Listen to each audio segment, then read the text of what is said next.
What's up everyone, James here, and today I am bringing you the entire second phase of what I initially called War, but now I call it Phase 2 Chaos, of Skybound Entertainment's Energon universe. If you are new here, I'll have my Phase 1 video, Origins, right below the like button.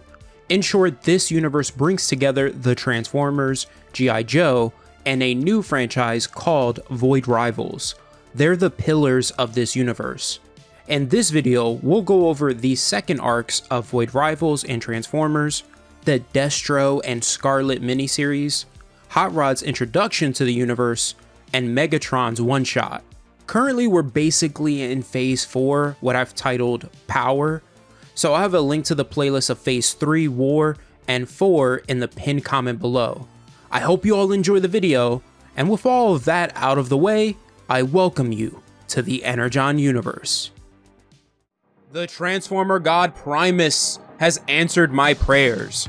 My boy Soundwave is going to open a huge can of you-know-what on Starscream in this video. What's up Beyonders, James here, and it's been a while, but we are finally back with Skybound's Transformers. So this opens up on Cybertron with Elita 1 leading a squad of Autobots consisting of Kup, Huffer, and Warpath, trying to reach this fortress while battling the Decepticons. When I initially read this issue, I told myself that fortress looks like Shockwave.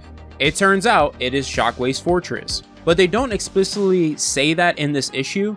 I had to look it up online in order to confirm this. Like I'm going to say here, and I have been saying throughout this entire series, Skybound's Transformers is partly inspired by Dreamwave's Transformers, since Shockwave's fortress first appeared in Dreamwave's Transformers The War and Peace miniseries. Now, we're not given any indication of when this takes place in the issue. However, I think this is currently taking place because the war on Cybertron wouldn't end because the main forces and leaders of the Autobots and Decepticons are on Earth right now. Now, if this is in fact currently taking place, that's very interesting because the last time we saw Cybertron was in the 4th issue of Void Rivals, where we saw Shockwave seemingly running the show, and that's where we learned that he had barely enough Energon to sustain himself and his fellow Decepticons, who he said were in stasis at that time. So are the Autobots here battling the Decepticons, or has Shockwave created robot sentries like in the G1 show? Anyways, Elita orders the team to charge for the fortress, and Kup has Huffer cover their rear with his shield. I was slightly confused by this because the only Autobot I know that can create a shield is Trailbreaker. Like, I know Huffer is a construction engineer, but I don't remember him being able to construct a shield as one of his abilities. Huffer's shield though only has 7% power and it doesn't hold out long. The Decepticons easily penetrate it and boom, Huffer falls. The team makes it to the fortress and Warpath and Kup do their best to cover Elita 1, but Kup gets blasted in his midsection, separating his torso from the lower half of his body, and Warpath gets blown to bits. Kup yells to Elita, "Save him for all of us." And at that moment, he takes a shot to the head and Kup is gone. Elita is the only one left. Now she makes her way into the fortress and we see the Autobot they came to save is Ultra Magnus. However, Elita is horrified when she discovers they're too late. Shockwave has reduced him to nothing but a pile of parts, a shell of his former self. Elita says, "What have they done to you?" Now, the reason why I say this is Ultra Magnus is because of something we'll learn later in the video. Now, on Earth in the Pacific Ocean, the captain of the USS Henry Harrison receives a call from an admiral. After the call, the captain orders his men to head to the coast of Washington because they're going to find some giant robots. So this confirms for us that the government has become fully aware of the Transformers, at least in some capacity. They aren't dismissing it as not a real thing like they did in the Duke miniseries. From here we go to my absolute favorite part of the issue. Are you ready, Beyonders? Are you ready? At this volcanic region where the Decepticons are regrouping, Soundwave has called a meeting of the Decepticons. And when Starscream asks why, Soundwave answers, "We find ourselves on the run, beaten by barely functioning Autobots and their weak humans. This is not the way it should be. We are the Decepticons. the conquerors, the ones who enslave. When Rumble tries to say Megatron would make this right, Starscream interrupts him by immediately throwing him into the ground and telling him to shut up. Soundwave says to Starscream, "It's time to step down." Now Starscream tries to turn the other Decepticons against him, but that's not happening.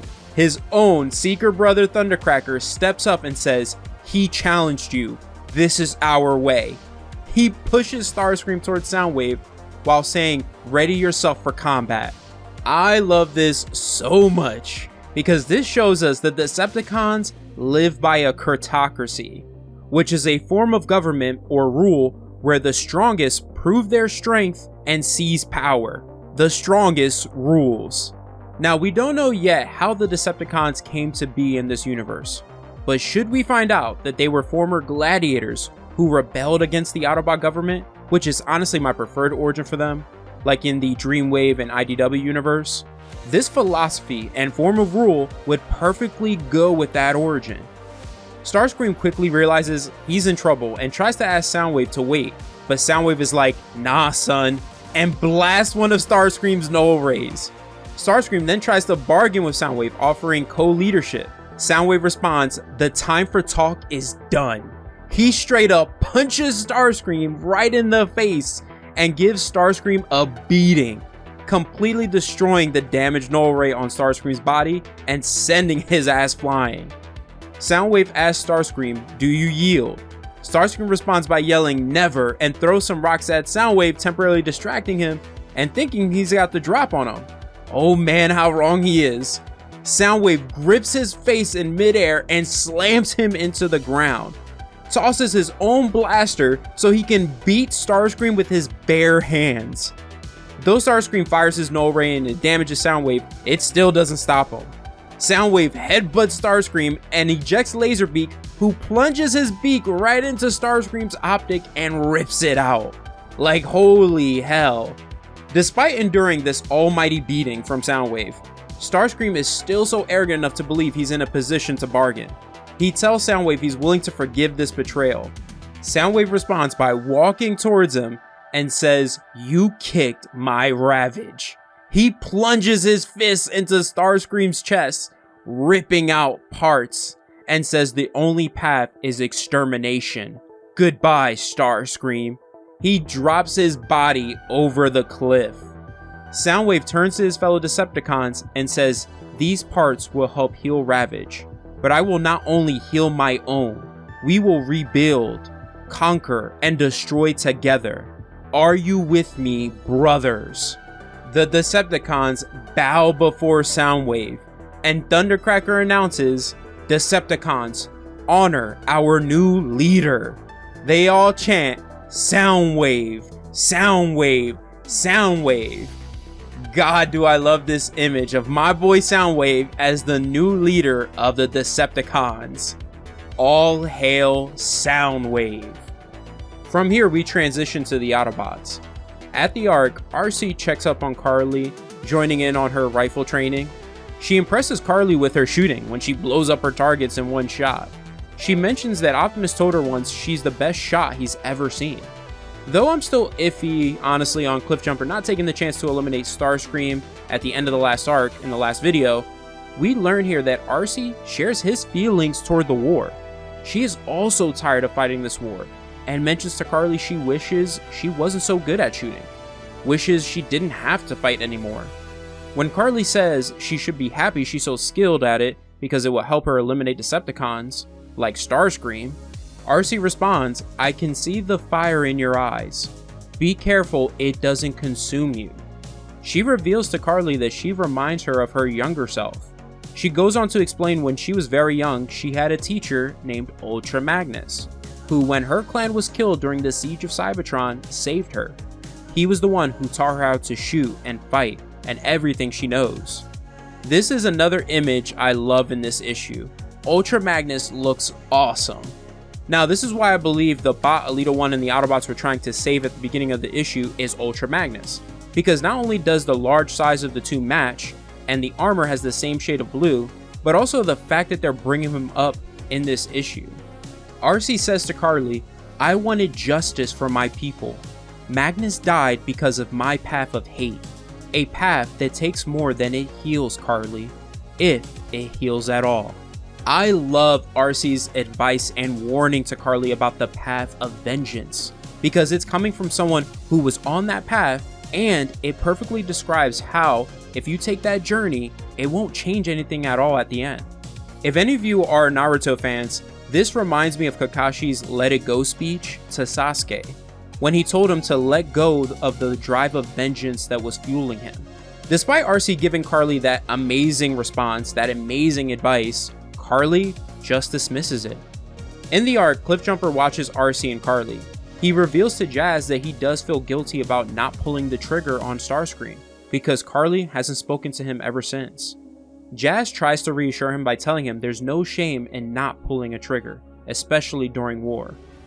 Meanwhile, Optimus and Ratchet are visiting Spike.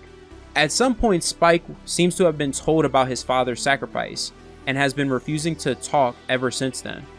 Optimus tries to get him to talk, but Spike makes it clear he isn't mad at him or blame him for his father's death.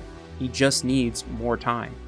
On their way back to the Ark, Ratchet reminds Optimus that Sparky's sacrifice was his choice, but Optimus still blames himself and wants to make it up to Spike in some way. Suddenly, Optimus sees a vision of himself holding a baby and becomes disoriented and drives himself off the road, crashing into the forest. When Ratchet asks what happened, he answers he doesn't know. This is Optimus experiencing Sparky's memories. Now hear me out here, but what if Sparky is still alive?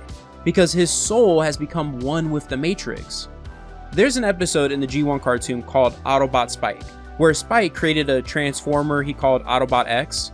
When the Decepticons had attacked and Spike got injured and became comatose, the doctors needed Spike's mind to be transferred somewhere else so they could operate on his fragile body. Wheeljack and Sparkplug transferred Spike's mind into Autobot X's body. Now what if Sparky's soul gets somehow extracted from the Matrix and put into a transformer? In the universe of the Transformers, you all know what I'm putting down isn't so far-fetched. Let me know what y'all think in the comments below. They return to the Ark, and Wheeljack informs all the Autobots he's having a hard time restoring the rest of the Autobots and repairing everyone, including himself, because he accidentally activated the remaining part of Skywarp's neural cortex. And since he's a part of Teletran 1, he is repeatedly locking him out of Teletran's repair systems. So he has been forced to repair everyone manually, which is taking forever. Optimus asks him to work as fast as he can because they finally have the upper hand on the Decepticons and need to end their reign of destruction on Earth. Wheeljack points out in order to find the Decepticons, they need eyes in the sky. Optimus responds, "I have a plan for that." He opens up a nearby room in the Ark where Jetfire's body lies and says, "Steel yourself, Decepticons. We are coming for you."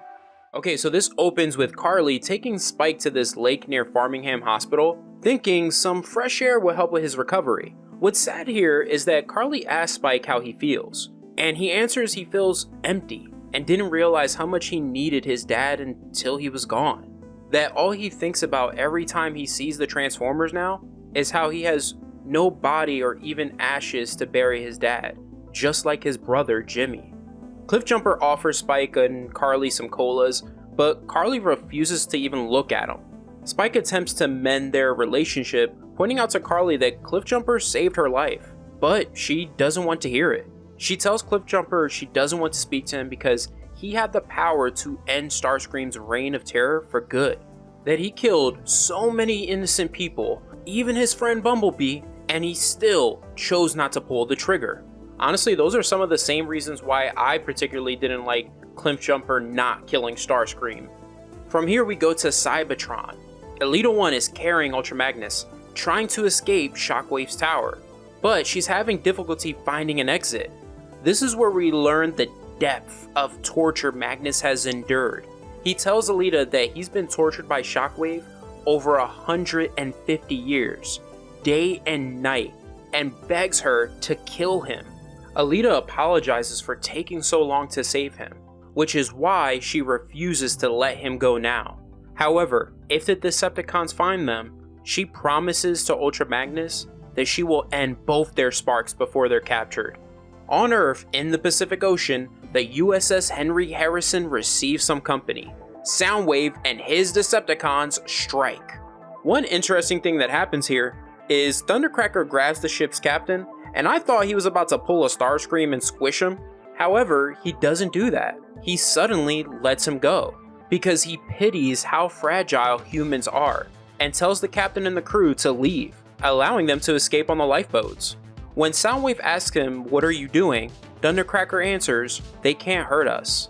This shows us that Thundercracker lives by his own warrior code, where it seems like he doesn't kill or fight those he doesn't consider an equal, which is refreshing, honestly, to see within the Decepticons. Though Soundwave agrees with him, he responds, "There can be no witnesses." Soundwave destroys the lifeboats, killing the entire crew. At the Ark, Wheeljack continues to have difficulty gaining access to Teletran's repair systems, because the remaining part of Skywarp's spark that's a part of it keeps blocking him out of the system. Optimus asks if he can separate Skywarp from it. Wheeljack answers he can't because the Decepticons hardwired Skywarp and Teletran together. Without Skywarp, Teletran ceases to function. Wheeljack realizes that this was probably Soundwave's failsafe plan in case they did take back the Ark. This shows Soundwave's strategic mind, and I love that, because you all know that's my boy. Wheeljack pulls up the footage of what the Decepticons did to Skywarp. Although Wheeljack points out he's an enemy, Optimus feels sorry for Skywarp once he sees what they did to him. Suddenly, freaking Carly shows up with an RPG aimed at Skywarp, wanting him dead for good. Optimus tries to talk some sense to her, explaining how he understands Skywarp has done many terrible things, but they need him to heal the rest of the Autobots. Carly puts the rocket launcher down, but accidentally pulls the trigger and it fires. RC comes swooping in and puts herself in the rocket's trajectory and takes the hit. Now, whether because he is grateful to be saved or is just paying them back his way, Skywarp surprisingly fixes Wheeljack's legs. Optimus uses this mishap as a teaching moment for Carly, which she totally calls out and storms off. Moments later, RC follows Carly to her van, and Carly apologizes for her actions. She mentions to RC how she's confused about why the Autobots don't act like the powerful, badass robots that they are. RC responds that they weren't always like that. Before the war on Cybertron, they were all scattered and lost until Optimus brought them together. That what Optimus desires most of all is peace, and the losses he's endured in pursuit of that could fill a chasm. Sometime later, as Optimus rests, he sees more of Sparky's memories. He awakens, still unsure of what's happening to him. He ends up checking up on the newly restored, or I guess you could say resurrected, Jetfire. However, what's sad about this is that Jetfire is legitimately blind and mode locked into his vehicle mode, and is frightened by it all. He asks Optimus why he's in this state, and why didn't he let him rest. Optimus answers that there was enough of his spark left to bring him back, but unfortunately they are low on Energon, and having trouble with Teletran's repair systems, so they couldn't bring him back to his complete form. He wished he could have let him rest. However, because of their current situation in this war, they're in desperate need of transportation around the world so they can save it. Despite Optimus justifying why he's brought him back and being very apologetic about it all, Jetfire views it as Optimus seeing him as nothing but a resource to be used.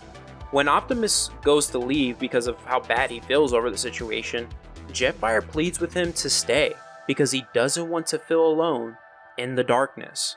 Returning to the Decepticons, they have sunk the Henry Harrison, bringing it to the bottom of the Pacific Ocean. Thundercracker asks Soundwave what they're doing, and I love his response and plan. He says Starscream had no vision, no plan, Thundercracker. His short-sightedness was only outpaced by his mindless need for violence. It is time we begin the long process of truly taking this rich planet for our own devices. We must use every resource at our disposal. The humans have their most advanced energy on this vessel, nuclear power.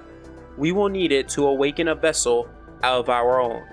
Soundwave had the Constructicons unearth the Decepticons' ship, the Nemesis.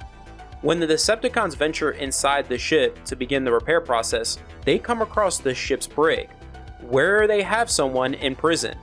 Now, they assumed this bot had escaped when the Nemesis crashed, but that's not the case. They're still here and are trying to break their way out. Soundwave orders Thundercracker to unlock the brig, and who comes smashing their way out of it is Astro Train, who is very, very pissed off.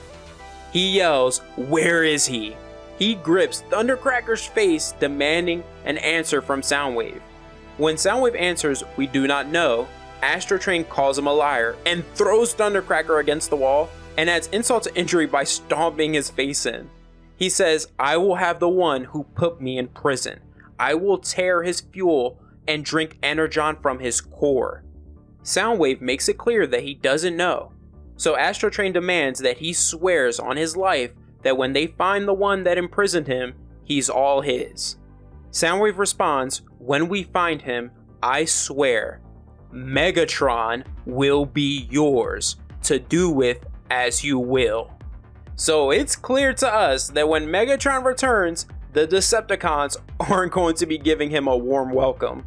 Back at the Ark, the Autobots detect the Decepticons' activation of the Nemesis. So Optimus orders the Autobots to board Jetfire. Carly insists on tagging along, but Optimus tells her they can't be fighting the Decepticons and worrying about her safety at the same time, that she isn't a warrior. RC offers to make Carly her Iron Apprentice. When Carly asks what that is, RC explains that it is a sacred bond normally between two Cybertronians, one older and one younger. Now they will have that bond. She says it marks the beginning of a clan, what you call a family. It's what Ultra Magnus and I had long ago. Carly asks, "Where you go, I go? Even into a fight?" RC answers, "That's right." Optimus orders both of them to stay with Wheeljack and defend the Ark and watch over Spike. Optimus and the rest of the Autobots roll out. I absolutely love the fact that Daniel Warren Johnson has introduced clans into Transformers lore and this Iron Apprentice bond that we've witnessed here. Back at the Nemesis, Soundwave says to Thundercracker, the Nemesis will never fly again. It's too big and needs too much Energon. But we only need her antenna. It's time to call in reinforcements. Soundwave has contacted Shockwave. Let the Wave Bros' reign of terror begin. Okay, so this picks up with the Autobots closing in on the Decepticons' location. And Cliffjumper seems to be piloting Jetfire, so Jetfire really is just a husk. He doesn't even have control of his own body. As that's going on, Shockwave and Soundwave begin their plans. Shockwave says, "My long-lost brothers are now found. Look at the abundance you have stumbled upon. We will soon be celebrating in the halls of my stronghold. Cybertron's new dawn is upon us." Soundwave replies, "Agreed, dear brother. Let us begin." He activates the Nemesis, which creates this huge whirlpool in the ocean. Optimus immediately notices something isn't right and tells Cliffjumper to pull up, but it's already too late. The Nemesis fires this massive beam into the sky that hits Jetfire, causing the Autobots to crash at the bottom of the ocean. That's just the beginning of their problems. They end up crash landing right in front of the Constructicons, where they discover the Decepticons have built and activated a space bridge. The Constructicons open fire on them. Cliffjumper, who landed in front of the space bridge, witnesses the devil himself walking through the space bridge portal, Shockwave. He says, "The rabble-rousers are still fighting, I see." All Optimus responds is, "Oh no." Shockwave calls the Autobots scum who are interrupting their glorious mission. He transforms into his gun mode, Soundwave wields him, and says, "Let us be done with this foolishness." He fires at Cliffjumper, but Ratchet jumps in front of Cliffjumper and takes the blast for him. The Autobots' medic falls. Optimus gets pissed and gives Soundwave a boot to the face, knocking him back. Shockwave transforms and says, "Optimus Prime, I see not much has changed. Still sniveling, still slimy, and still weak. Optimus claps back with the coldest response. He says, weak. Did you forget our last meeting? Shall I make you cry for mercy a second time? They charge toward each other. Meanwhile, in Farmingham, Carly, Wheeljack, and Arcee are heading to the dam to fix the Energon turbine. Initially, I was going to skip this, but something very interesting happens here. Suddenly, they're fired upon by citizens, or more veterans, or both, who have taken up arms and formed a militia. So it seems like people are taking a stand and fighting against these giant robots who've caused death and destruction. This is honestly something I can easily see happening in the real world if giant robots arrived here and did the same thing. Carly stands between them and clarifies to the militia who recognize her that these are the good robots. Wheeljack promises they mean them no harm. At Farmingham Hospital, Spike meets with the doctor, who tells him that he doesn't have great news for him when it comes to his recovery. The bullet he was shot with grazed his spine. When Spike asks if he'll ever walk again, the doctor answers that he's learned never to say never, especially when they just learned giant robots exist. However, before he can fully answer Spike's question, Astro Train attacks the hospital. He announces that he's come for Spike. The one thing that surprised me here was when the doctor comes out of the hospital asking Astro Train to stop because there are children and innocent people here. Astro Train replies that he understands his pain and that he doesn't wish to hurt lesser beings, but he was sent here by his leader, Soundwave. So, like Thundercracker, Astro Train has a warrior code that he follows as well. However, he takes out his blaster and threatens that to fulfill his duties, he is willing to wipe out everyone in the hospital in one blast. Spike wheels himself out of the hospital. The doctor tells him to go back inside, but Spike responds that he can't do much, but what he can do is save everyone in the hospital right now. Astro Train admits that he finds Spike's bravery impressive and takes him. Back at the bottom of the Pacific Ocean, Optimus is in a 3v1. Jazz tries to hop into his system, but Scrapper bulldozes him out of the fight. Shockwave lifts Optimus and says, "You fought dirty last time we fought. I have learned much since that day. Your ending shall be slow and brutal." He hits Optimus with a pile driver, which puts him down for the count.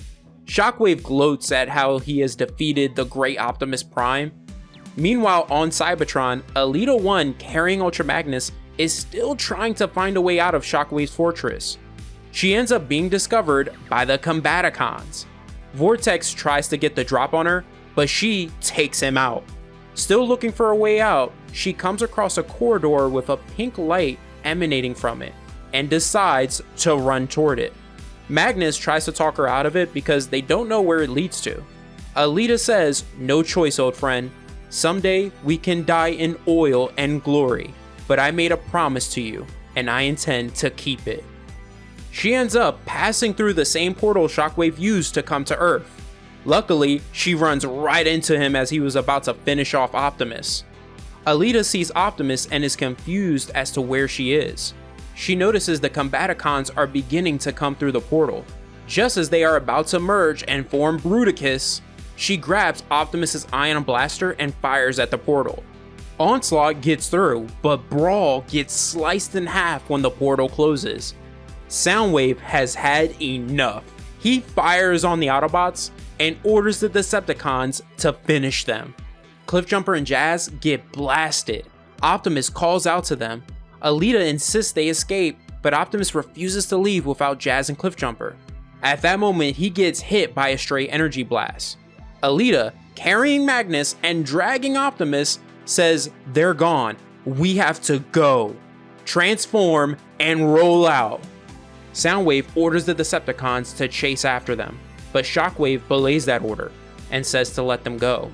He insists that they focus on fixing the portal and points out that the Autobots are nothing compared to their plan.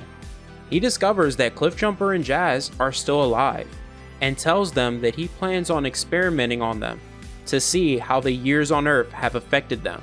When Thundercracker questions what kind of experiments, Shockwave replies, "Oh yes, painful experiments." he drags Cliffjumper as he screams for his freaking life. As Astrotrain with Spike approaches the Pacific, Spike asks about the beam of light coming out of the ocean. Astrotrain reveals to him that the Decepticons plan to strip Earth of all of its resources in order to save Cybertron from the disease that currently plagues it. Now, what disease is he referring to? We don't find out. He could be referring to the Autobots as the disease, or maybe there's an actual disease destroying Cybertron's resources. The revelations don't end there. Astrotrain also tells Spike that Soundwave plans on using him as a gift to Shockwave, a human subject for him to experiment on. It will solidify their partnership, because Soundwave may rule the Decepticons, but Shockwave is the leader of Cybertron. Suddenly, this device attaches to Astrotrain. It shuts off his power and sends him crashing onto the shore. Someone breaks into Astrotrain and says, "Your name is Spike, right? My name is Beachcomber, and I'm here to rescue you." So this opens with Beachcomber explaining what happened to him and where he's been to Spike. He says millions of years ago, the Decepticons attacked the Autobots on the Ark while in Earth's orbit. So it seems like Daniel Warren Johnson is fixing the mistake he made early on in this series, where he had the Transformer state that the Autobot Decepticon war had been going on for 200 years. Now he's changing it to what was initially implied in the Void Rival series, when Jetfire said he had been stranded for millions of years. Now, we will see more of this Battle of the Ark in the Energon Universe special focusing on Megatron, which I will cover soon, that's coming. Anyways, Skywarp had thrown Beachcomber out of an opening on the ship, and luckily for him, he didn't end up drifting endlessly in space, but landed on the moon. I really love this image of him just staring at Earth from the moon. He was in awe of Earth's beauty so much, in fact, that he just sat there and stayed on the moon for 1,000,000 years. And he also didn't have anywhere else to go. But anyways, he came across the Apollo 11 moon landing that took place on July 20th, 1969. He hitched a ride back to Earth. Once on Earth, while searching for the Ark, he found Earth to be just as beautiful on the inside as it was on the outside.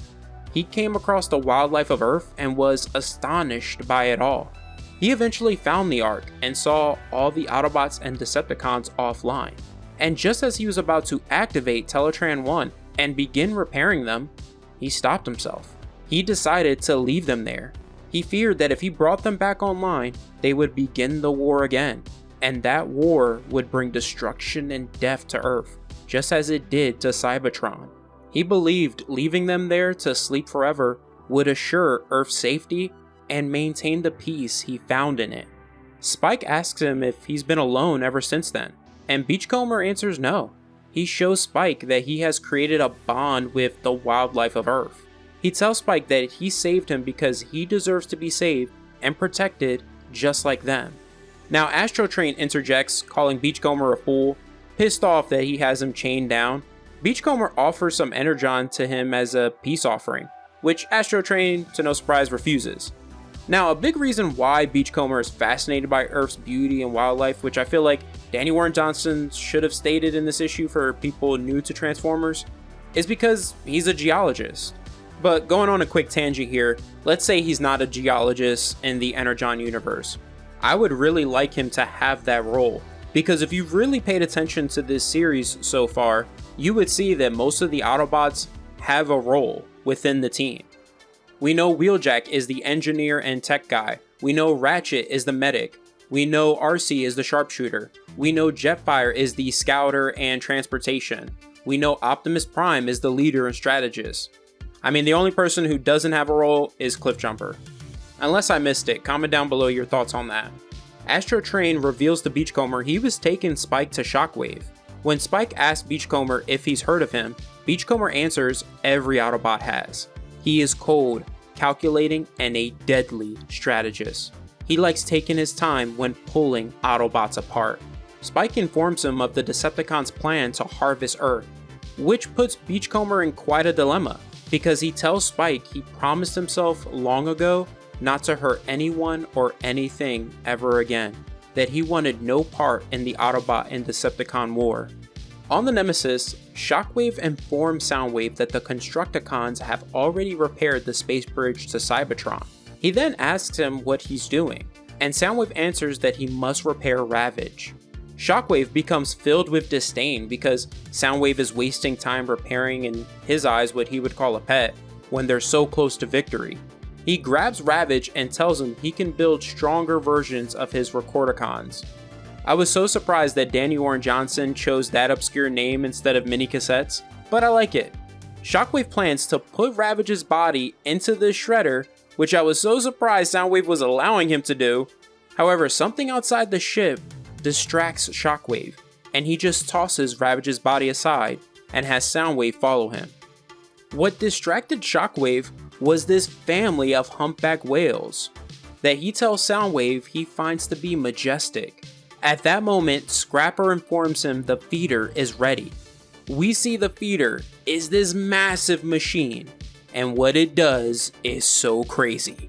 The Decepticons activate it, and it literally sucks in the ocean, including the family of humpback whales, and all other sea life with it.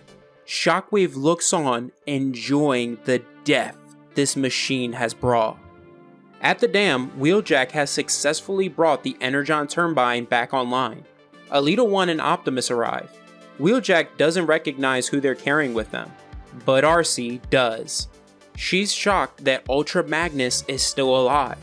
However, this somewhat happy reunion doesn't last long.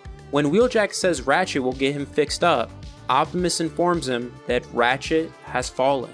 Wheeljack, saddened by this news, storms out of the room. Meanwhile, on the Nemesis, Shockwave visits the chained up Jazz and Cliffjumper. He tells them that he plans on talking to them about their time on Earth, and shows them his array of tools he's brought with him to help with that. Soundwave and Thundercracker leave as Shockwave begins torturing them. The interesting thing that we learn from Soundwave and Thundercracker's conversation is that they're not entirely happy about working with Shockwave. Thundercracker finds his tactics to be dishonorable, whereas Soundwave finds them to be brutal and simplistic. However, Soundwave admits that as much as they dislike him, they need him since he currently controls Cybertron. Unbeknownst to them, Onslaught is listening in on their conversation. Thundercracker suggests that they get Shockwave's help in mounting an assault on the Ark in order to save Skywarp, but Soundwave dismisses the idea. He says, "You are a soldier of the Decepticon army. Your life is mine. Do not forget it." Man, I love Soundwave as the leader of the Decepticons. He is ruling with an iron fist. Back at the dam, Alita tells Optimus that what Shockwave did to Magnus, he'll do to Jazz and Cliffjumper. When Optimus says they have to get them, Alita responds that it took her an eternity to get Magnus, and lost many in the process. She kind of throws shade at Optimus, telling him they could have used him back then, and could have used his help eons ago, especially when things got bad. When the Decepticons took over Cybertron and took Magnus, he had already left at that point. Optimus tries to explain that he was trapped on Earth, and that his leaving was for the good of Cybertron. However, his explanation doesn't matter to her. She responds that there is no good on Cybertron, and no Energon anymore. Only Decepticon rule as their people are starving and enslaved, while he's here enjoying his new paradise. That Shockwave will harvest this planet to fuel Cybertron and the Decepticon army. Optimus replies, "We must stop him. Will you join me?" Back at the Nemesis, Shockwave gathers the Decepticons and announces using their small tech to gather all the resources of Earth would take a century. He says, "Our world is on the edge of devastation, and we must move faster." He uses the Energon gathered by the feeder to reactivate the space bridge, but uses it on a much grander scale. He uses the full power of the space bridge to bring Cybertron to Earth. As Cybertron fills the sky, Beachcomber and Spike look to the sky in horror. Shockwave says, "Let the harvest begin." Shockwave has brought death to Earth. So this opens with Beachcomber on his futuristic surfboard, which is pretty cool.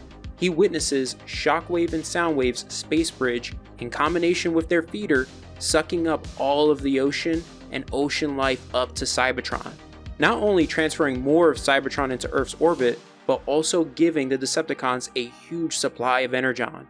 After Beachcomber investigates it, he informs Spike of what's happening. What's crazy to me is Beachcomber plans on just leaving, because he gives Astrotrain a container of Energon to keep him going until the Decepticons find him, and this becomes even more clear when Spike asks him what they should do. Beachcomber answers that war, violence, and killing won't help anything. As they're leaving through the woods, they come across a deer. This reminds Spike of when Optimus first stepped foot on the planet and saw just how fragile life is on Earth. Spike tells Beachcomber he knows how he feels. Fighting feels wrong, but he can't run away from this fight. He has to do something. Meanwhile, RC speaks to an unconscious Ultra Magnus on the Ark, and she's overwhelmed with guilt over his current state. She explains to him how he saved her. When she was alone, clanless, and helpless, he found her and showed her the Autobot way. She swears to him that she would have never left Cybertron if she knew he was still alive. Alita 1 interrupts, putting her bitter 2 cents in, telling RC it doesn't matter. She made her choice and abandoned the cause. But before she can finish her sentence, RC punches her right in the face and replies, "You don't know me." RC gives Alita this look that says, "Talk again and I'm laying you out." Carly asks what happened to Magnus, and RC reveals that he was held prisoner and tortured by Shockwave for hundreds of years, and mentions more than likely the same thing is being done to Jazz and Cliffjumper as they speak. This horrifies Carly. Optimus asks Wheeljack about the status of Magnus's repairs, and Wheeljack answers he cannot repair Ultra Magnus fully without Ratchet, and informs Optimus if they decide to use Energon, it would use up all the Energon they got from the dam. He suggests that they keep him in his current state and revive more Autobots instead, but Magnus awakens and interrupts their conversation, pleading with Optimus that he wants to fight. On the Nemesis, as Shockwave is about to leave to Cybertron to check on his fortress, Soundwave asks him if he could travel back with him so he can use Cybertronian tech to repair Ravage. This is why Soundwave is the father of the year. He's been trying to repair Ravage for multiple issues now. However, Shockwave gets pissed and answers that he needs to focus on the task at hand and reflect on his priorities. When Shockwave returns to Cybertron, the Combaticons greet him and ask if they can go to Earth and about repairing Onslaught and Brawl. We see Shockwave, like Soundwave, rules with an iron fist when he answers, "Silence, dogs. Don't concern yourself with such matters. Shouldn't you be defending the fortress? Our Energon readings will be spiking the Autobot sensors. Prepare for assault. They know what power we wield now, and what beautiful power it is." On the Ark, Wheeljack informs Optimus that Shockwave's space bridge bringing Cybertron is connected between the Nemesis and his fortress, using that to drain life from Earth into Energon stores in his fortress, so he can use those stores to wipe out the remaining Autobots and fully conquer Cybertron. He deduces that if they can destroy the Nemesis, they can cut that connection off. But even if they do, Shockwave already has enough Energon to achieve his goals on Cybertron. Alita mentions that Shockwave not having enough Energon is what's helped the Autobots on Cybertron survive for this long. Carly interrupts, reminding all of the Autobots that their first priority should be rescuing Cliffjumper and Jazz. Optimus agrees. However, Alita becomes enraged, and her bitterness, resentment, and pain rises to the surface. She criticizes Optimus for only thinking about the Autobots here on Earth and not the ones on Cybertron who have been grounded to death in this war ever since he left. The same war he began. How for countless years she's been the one in the trenches, losing everything and everyone. That he has no idea how bad it's become on Cybertron. Optimus argues that Cliffjumper and Jazz are the ones in immediate danger, and so is Earth. He is confident in their abilities and in the abilities of their old friends on Cybertron. From here we go to RC preparing for the Autobots' assault, and she is pissed. She calls the Decepticons animals and mentions how she can't believe what they did to Magnus. She says they don't deserve to exist. Carly responds to all this by reminding RC of her speech about not being driven by hate and vengeance. Alita enters the room, making it clear she's not here to fight, and tells RC it's good to see that that fire within her is still there, and that warriors like her is what they'll need to end this fight. Later, as Optimus is thinking about Ratchet, Alita approaches. Optimus brings up his heated conversation with Ratchet back in issue 4 when he used the Matrix to save Spike. Remember, like Alita right now, Ratchet didn't like that Optimus was putting the needs of Earth and humans before their own. In that conversation, he told Optimus he was too concerned with Earth, especially when humans don't deserve that concern, since in his eyes, we are a race prone to anger and destruction. One of the things I liked about that conversation that I didn't mention in that video because I didn't think about it until afterwards, Optimus had given him the same response to that he gave to Ironhide in Michael Bay's first Transformers movie, that Transformers are not so different from humans. Alita tells Optimus they have their own problems, and he agrees. However, Optimus says he is starting to believe for the Autobots to survive, they need the humans and Earth. When Alita assumes their plan of attack is to charge the Nemesis head on, Optimus reveals that isn't their plan at all, that Skywarp is their plan of attack. He is allowing them to use his teleportation ability. So Skywarp repairing Wheeljack after RC saved him wasn't a one-off. It seems like he has created a truce with the Autobots and is getting payback for what Soundwave and Starscream did to him. Wheeljack informs Optimus that he has constructed the charges he asked for and coded them to trigger on his keypad, and that once he and Magnus are ready, they'll join them. Aboard the Nemesis, Shockwave is torturing Jazz and Cliffjumper. Jazz, though, is proving to be more resilient than he thought, so he decides to turn his attention to Cliffjumper. He grabs this drill, and just as he's about to drill into Cliffjumper's optic, the Autobots pop up right behind him. As Optimus frees Cliffjumper and Jazz, Alita tells him she finished planning the charges. This is where we get more of RC's dark side. She's got Shockwave up against the wall with a blaster to his head, threatening to execute him. But Optimus stops her, reminding her of how far she's come and to not lose herself to that path of hate again. Shockwave takes advantage of her distraction and straight up roundhouses her in the back. He takes Cliffjumper hostage and runs, calling on his Decepticons. The Autobots chase after him. Soundwave and the Constructicons appear, and Shockwave orders the Combiners to combine. The Constructicons combine and transform into Devastator. Alita sees this and thinks they are screwed, but Optimus assures her, even though they're facing a Combiner, he isn't worried because they have backup. At that moment, Wheeljack and Ultra Magnus fully restored appear. They are locked, loaded, and ready to kick some Decepticon butt. However, when Magnus comes face to face with Shockwave, he freezes and drops his blaster. He ends up transforming and running away from the battlefield while saying, "I can." Shockwave laughs and says, "I broke his mind, and now I shall break your bodies." You're about to witness the most pissed off Optimus Prime so far in the Energon universe, and it's awesome. What's up everyone, James here, and I hope you're excited to see the finale of this second arc. Make sure you hit that like button, and let's get into it. So this opens on the arc, with Carly watching on the ship's monitors the Autobots battle with the Decepticons, and she sees Cliffjumper is the Decepticons' hostage.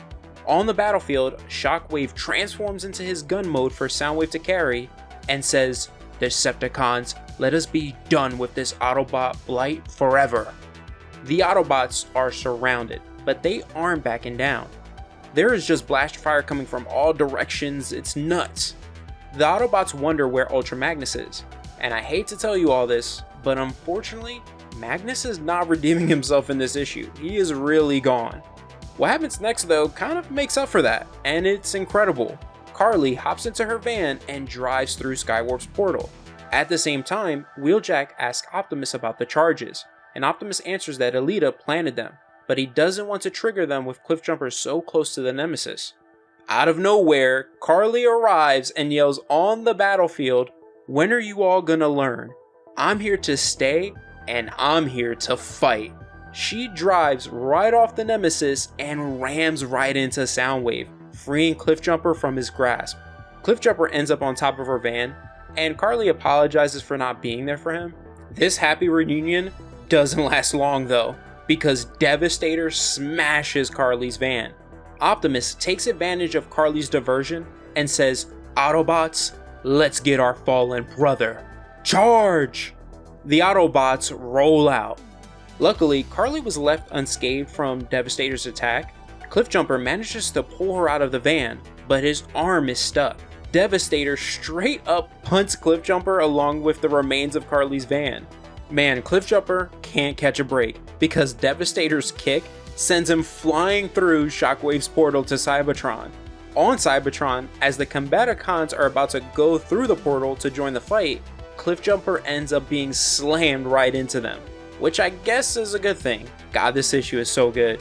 And it's about to get even better, because let me tell you guys how awesome Optimus is. While Devastator is gloating, Optimus jumps into the whirlpool surrounding the Nemesis. Using it to get into Devastator's face, he blasts him right in the face with Megatron's fusion cannon. He yells, "Now Alita!" Alita drives up to Devastator in her vehicle mode, wraps her hook line around Devastator's legs, causing the Combiner to fall right on top of Shockwave's harvester. Now, without the endless supply of Energon, this disconnects the supply of it that was feeding the space bridge. Wheeljack reports to Optimus that Cybertron is beginning to go back through the portal, returning to its place in the galaxy.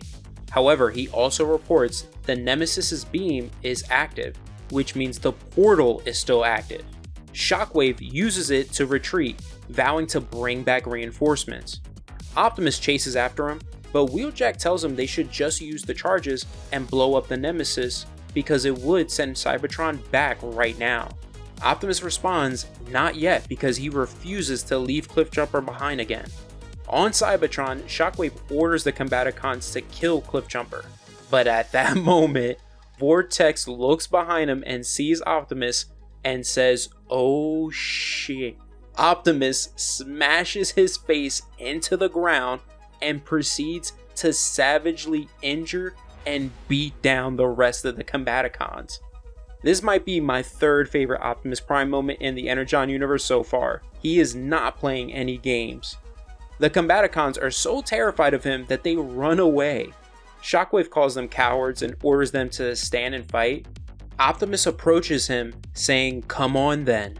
When Shockwave threatens to kill Cliffjumper if he comes any closer, Optimus straight up blasts off his cannon arm before he can even finish his threat.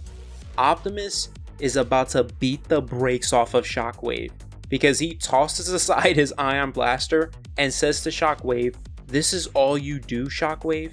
Ratchet, Magnus, life. All you do is take away good, take away life."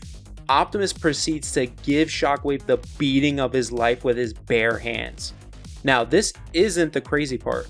What is while he is gripping Shockwave's head, he experiences that vision he had before of him holding a baby, until it turns into a crazy nightmare, a possible vision of the future.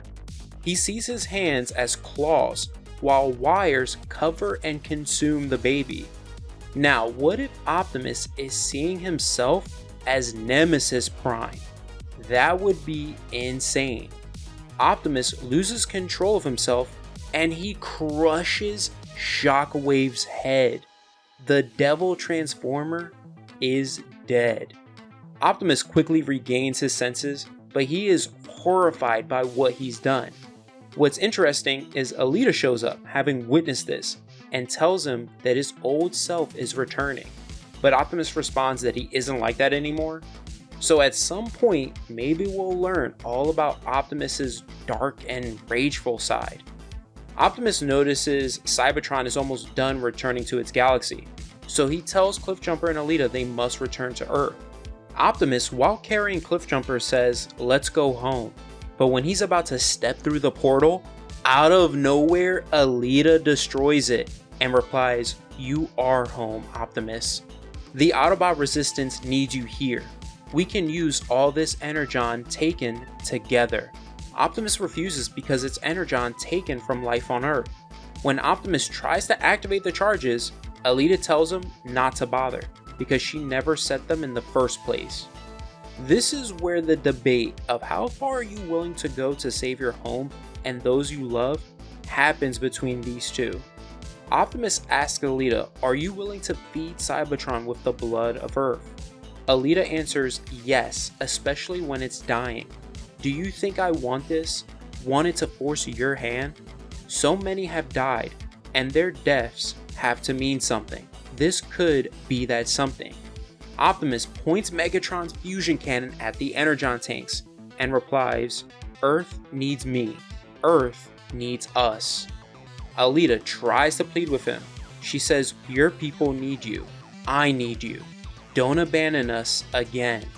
Optimus responds, I'm sorry, Alita. And he fires at the tanks. The Energon explodes, creating a massive blast that severs the connection between the Nemesis and Shockwave's fortress, closing the portal. One thing Optimus didn't account for though, was that this blast took a massive chunk of Cybertron, leaving it in Earth's galaxy. After recovering from the blast, Alita says, you chose Earth over us. This massive chunk of Cybertron begins falling into Earth's atmosphere along with Optimus. He is burning up, just being engulfed in flames. He says, if this is the end of my spark, then I thank the primes that this will be my last sight. He is taken back by Earth's beauty. However, this is not the end of Optimus Prime, because Beachcomber riding his surfboard shows up. He rode up the whirlpool current created by the Nemesis and saves Optimus. Notice that Optimus has lost Megatron's fusion cannon arm. Maybe Wheeljack though will be able to repair it, but maybe not. As this piece of Cybertron falls into Earth's ocean, Optimus asks himself, what have I done? There are going to be major consequences because of Optimus's decision. He might have just given Earth access to Cybertronian tech. He hurt and betrayed Alita, at least in her eyes, let Cybertron continue to die, and we have no idea what the hell happened to Cliffjumper. This finale was awesome. Now, before I end the video, I want to propose one theory to you all. We saw Shockwave clearly dead, but what if that wasn't the real Shockwave? Hear me out. Some of you have commented on this, and I've seen it online on forums. Shockwave was definitely emotional in this series, which, as you know, is not the purely logical being we're used to knowing. So what if Daniel Warren Johnson is treating Shockwave like DC's Brainiac or Marvel's Ultron, where Shockwave has created duplicates of himself, but the hiccup he's having with his clones is they act like they're the real Shockwave, or maybe just act with emotion over time. Either way, maybe the real Shockwave is alive and hidden on Cybertron, or somewhere else in the galaxy. Let me know what you all think about that. I cannot wait for the next issue where we will get Starscream's origin. That's the end of the video. Make sure you subscribe, help me reach 50,000 subscribers, and follow the Go Beyond Comics podcast. Other than that, have an awesome day everyone, and always remember, every day, to go beyond.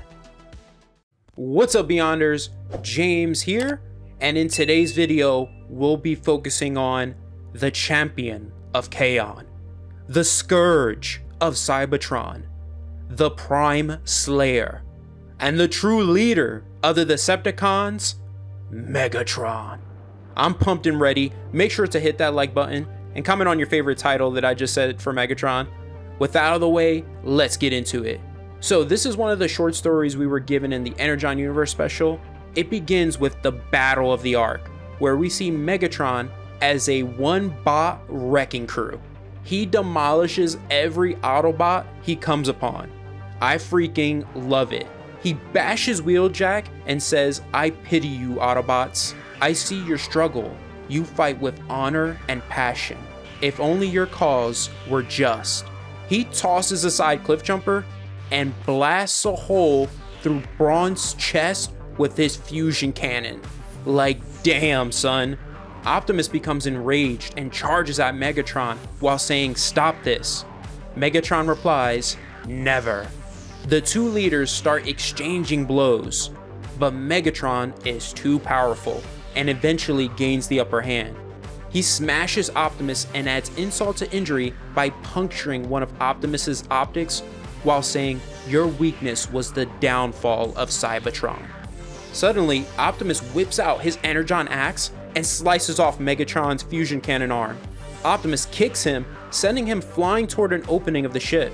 Megatron manages to grab onto the edge of the opening.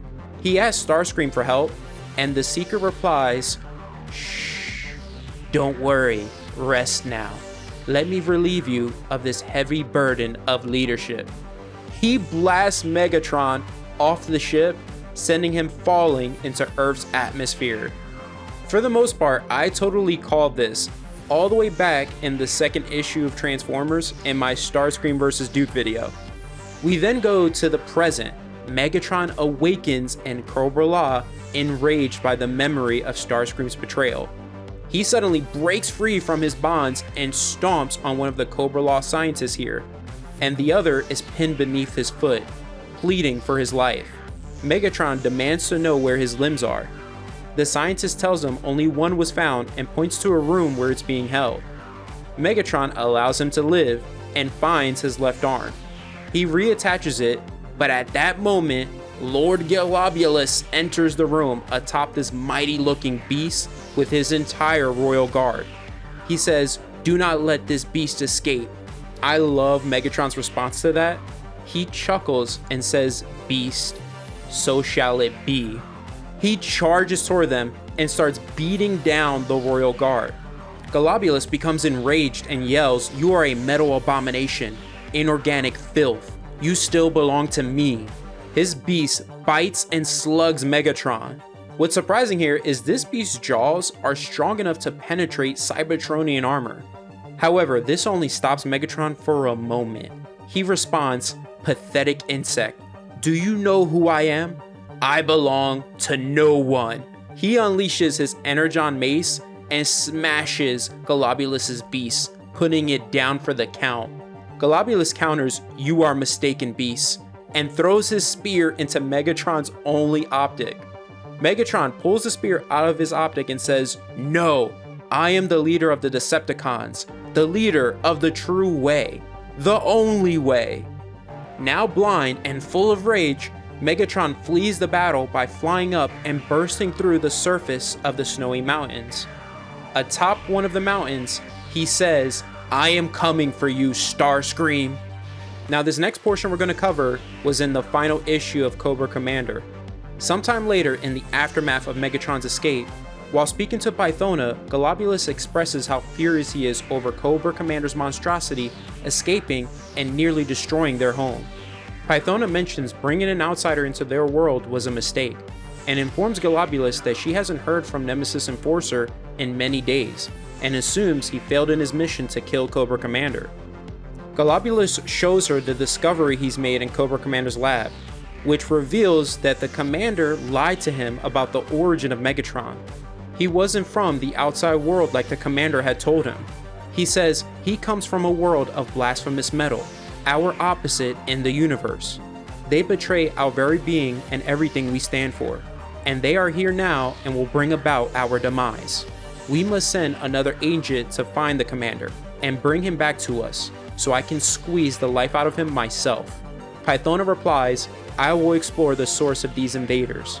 If this Empire of Steel wishes to take what is ours, I will uncover their history and weaknesses, and bring this war to the stars." Pythona launches on an organic ship into space, heading to Cybertron. Megatron has escaped, and Cobra-La has declared war on Cybertron. What's up, Beyonders? James here, coming back at you with another video. I just came home from the gym, just chasing those Megatron gains. It's like, I'm just messing. As you can tell from the title, we are back with Void Rivals, and this is long overdue. Now, there are 3 reasons why this video is going to be amazing. So, reason number 1, Autobot Springer will appear and meet the Void Rivals. Reason number 2, we're going to meet one of the deadliest warriors in the Energon universe. And finally, reason number 3, Remember the last video of Void Rivals I did where I theorized Transformers and Void Rivals origins could be connected in the Energon universe through the Quintessons? That gets confirmed here. And it all has to do with who Zerta Trion is. Now, with all that out of the way, let's get into it. Alright, so we begin our journey back into Void Rivals with a flashback of 10 years ago to when Darak worked as an Edgewalker. Now, these mech suits immediately remind me of the APU suits in the Matrix movies.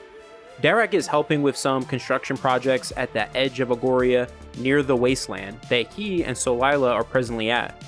A stack of crates falls over and almost crushes a fellow worker in an Edgewalker until Darak jumps with his Edgewalker to push him out of the way. Now, because of the intense gravity at Agoria's edge, he can't stop his Edgewalker's momentum. He does his best to resist the fierce gravity and hold on with his Edgewalker, but it's no good. He is thrown over Agoria's edge into the middle of the Wasteland. His arm damaged and Edgewalker is out of commission. Which brings us to the present, with Darak leading Solila to the middle of the Wasteland and revealing to her that he's been here before. Android informs them that the quickest path across the Wasteland would take 3 months, but their supplies won't last that long. Darak tells Solila that they only need to make it roughly halfway and assures her there's a place that they're going to that she wouldn't believe even if he told her. As that's happening, back in Zertonia, Premier Zalilac meets with one of the deadliest warriors in the Energon universe, Proximus. And by the end of this video, you guys will learn why that's the case. Zalilac asks him to travel across the Wasteland and hunt down an Agorian who's corrupted a Zertonian warrior. Now notice, he doesn't reveal to him who exactly they are. He's trying to hold back as many details as possible. Proximus makes it clear though that he can't be easily manipulated. When Zalilac asks him for his price for taking this mission, Proximus senses the panic in Zalilac's voice. He reveals to him that he has read the sacred texts and knows that he is haunted by the threat of the coming of Golian. And that's the only reason why he is here asking for his help. Now, Proximus accepts the mission only because he also wishes to prevent the coming of Golian. However, he poses the question to Zalilac, what if I turn on you after I complete my mission? Zalilac answers, our last confrontation was unpleasant for both of us. Plus, you seem to have become happy and enjoy your time here. Besides, in your current state, what would freedom afford you? What's crazy here is that this entire conversation occurred in Proximus's mind. In reality, the current state of Proximus Zalilac is referring to is his body is mostly destroyed, but he's being kept alive in a healing tank where Zalilac keeps him. He seems to become more machine than Zertonian. The guy is basically Darth Vader, and what makes that even more the case is that once they remove him from the tank, he is clad in cybernetic armor to fill in his missing body parts and limbs, and he looks menacing. I love it. This guy's reputation as being dangerous is so crazy that once he leaves, Gulan, the guy with Zalilac here, falls to his knees in fear and says, Zerta, save us.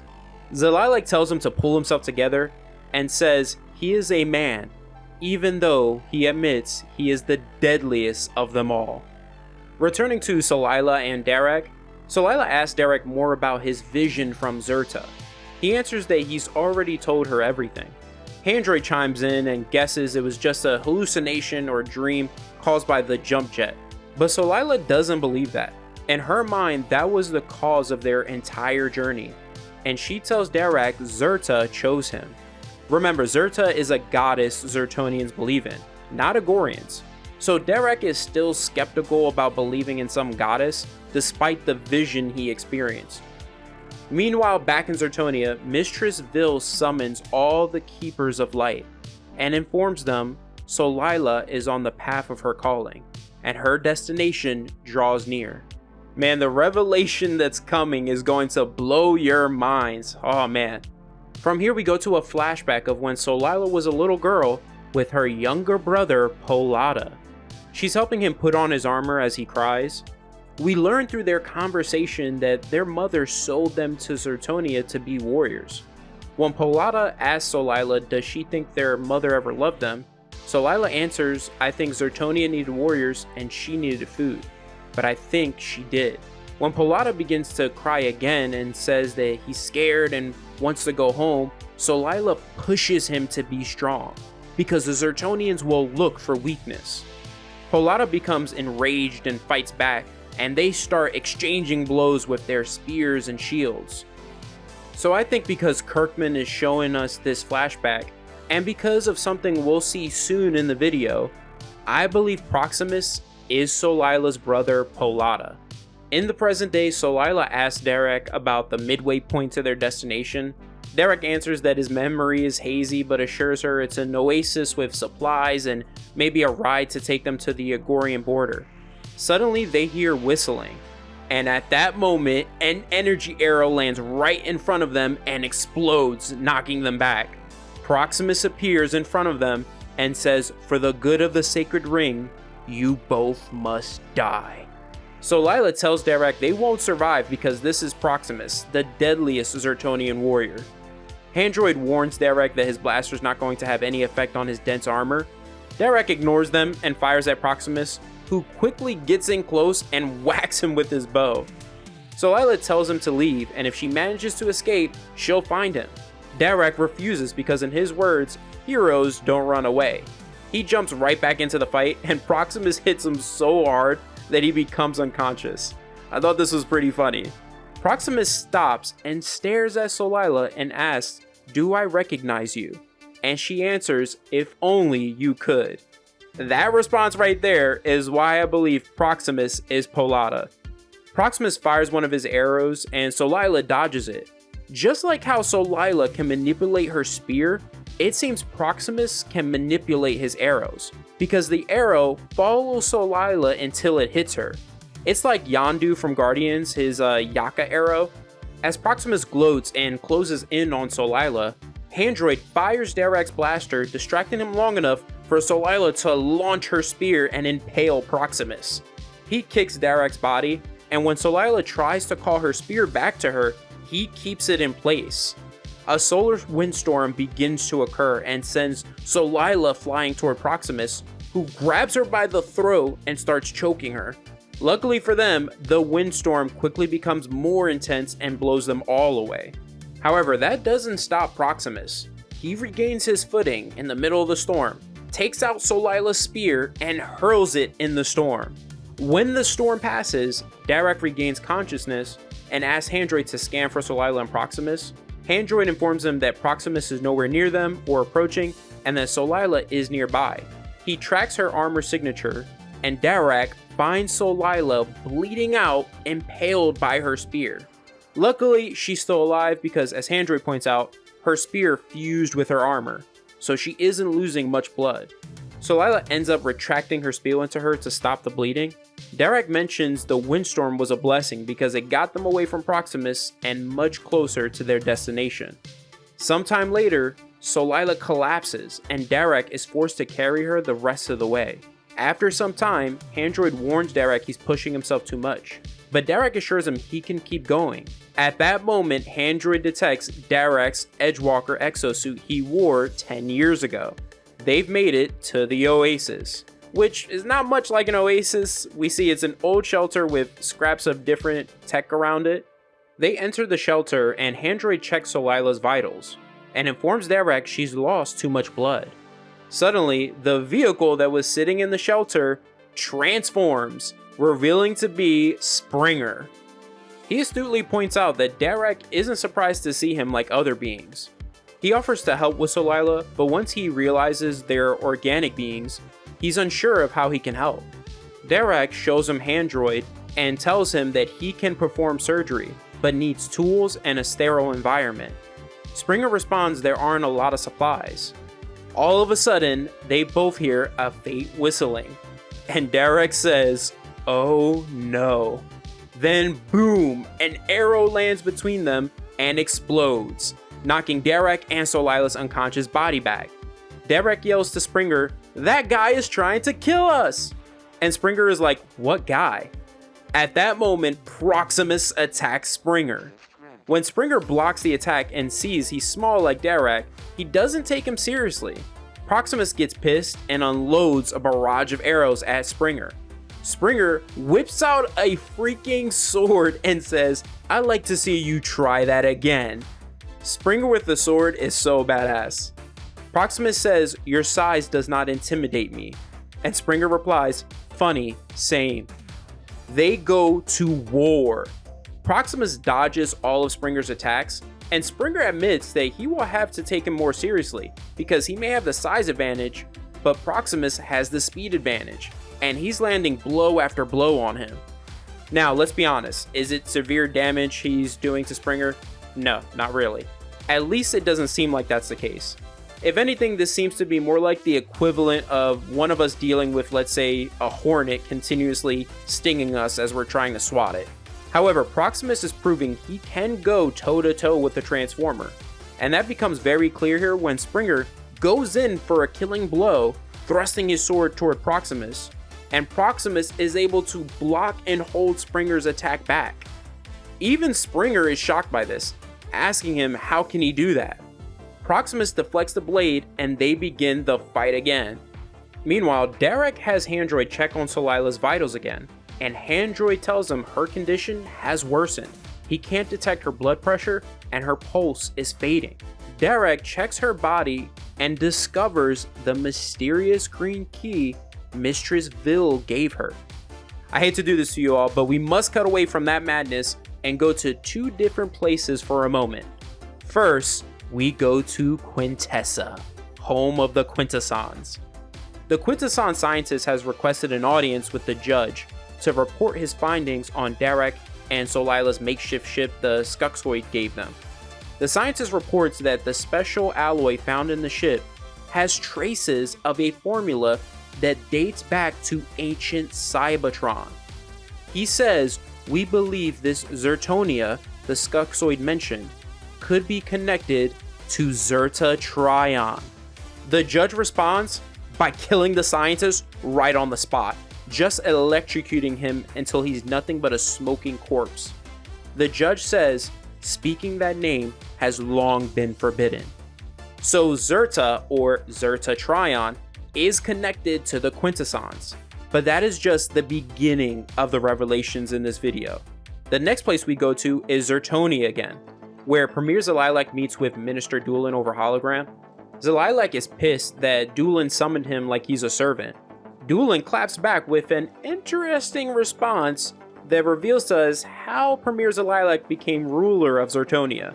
He says, "Don't bark at me, usurper. My position was earned by blood right, not stolen."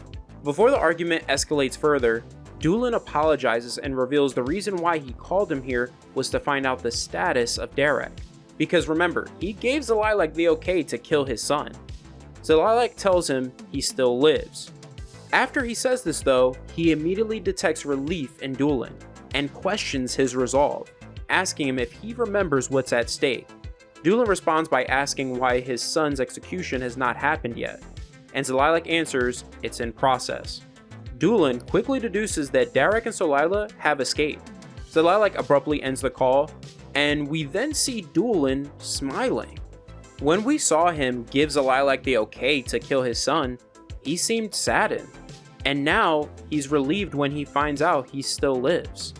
So maybe he truly loves and cares for his son. Back in the Wasteland, the fight continues between Springer and Proximus. Springer mentions that he's glad the Autobots aren't here to see him struggling to take Proximus down. Proximus responds that no one shall be here to mourn his death either. Springer transforms into his vehicle mode and runs over Proximus. As that's going on, Derek has Handroid inspect Solaila's key, and Handroid reports it can't identify the key's origin. All it can report is that the key is very old.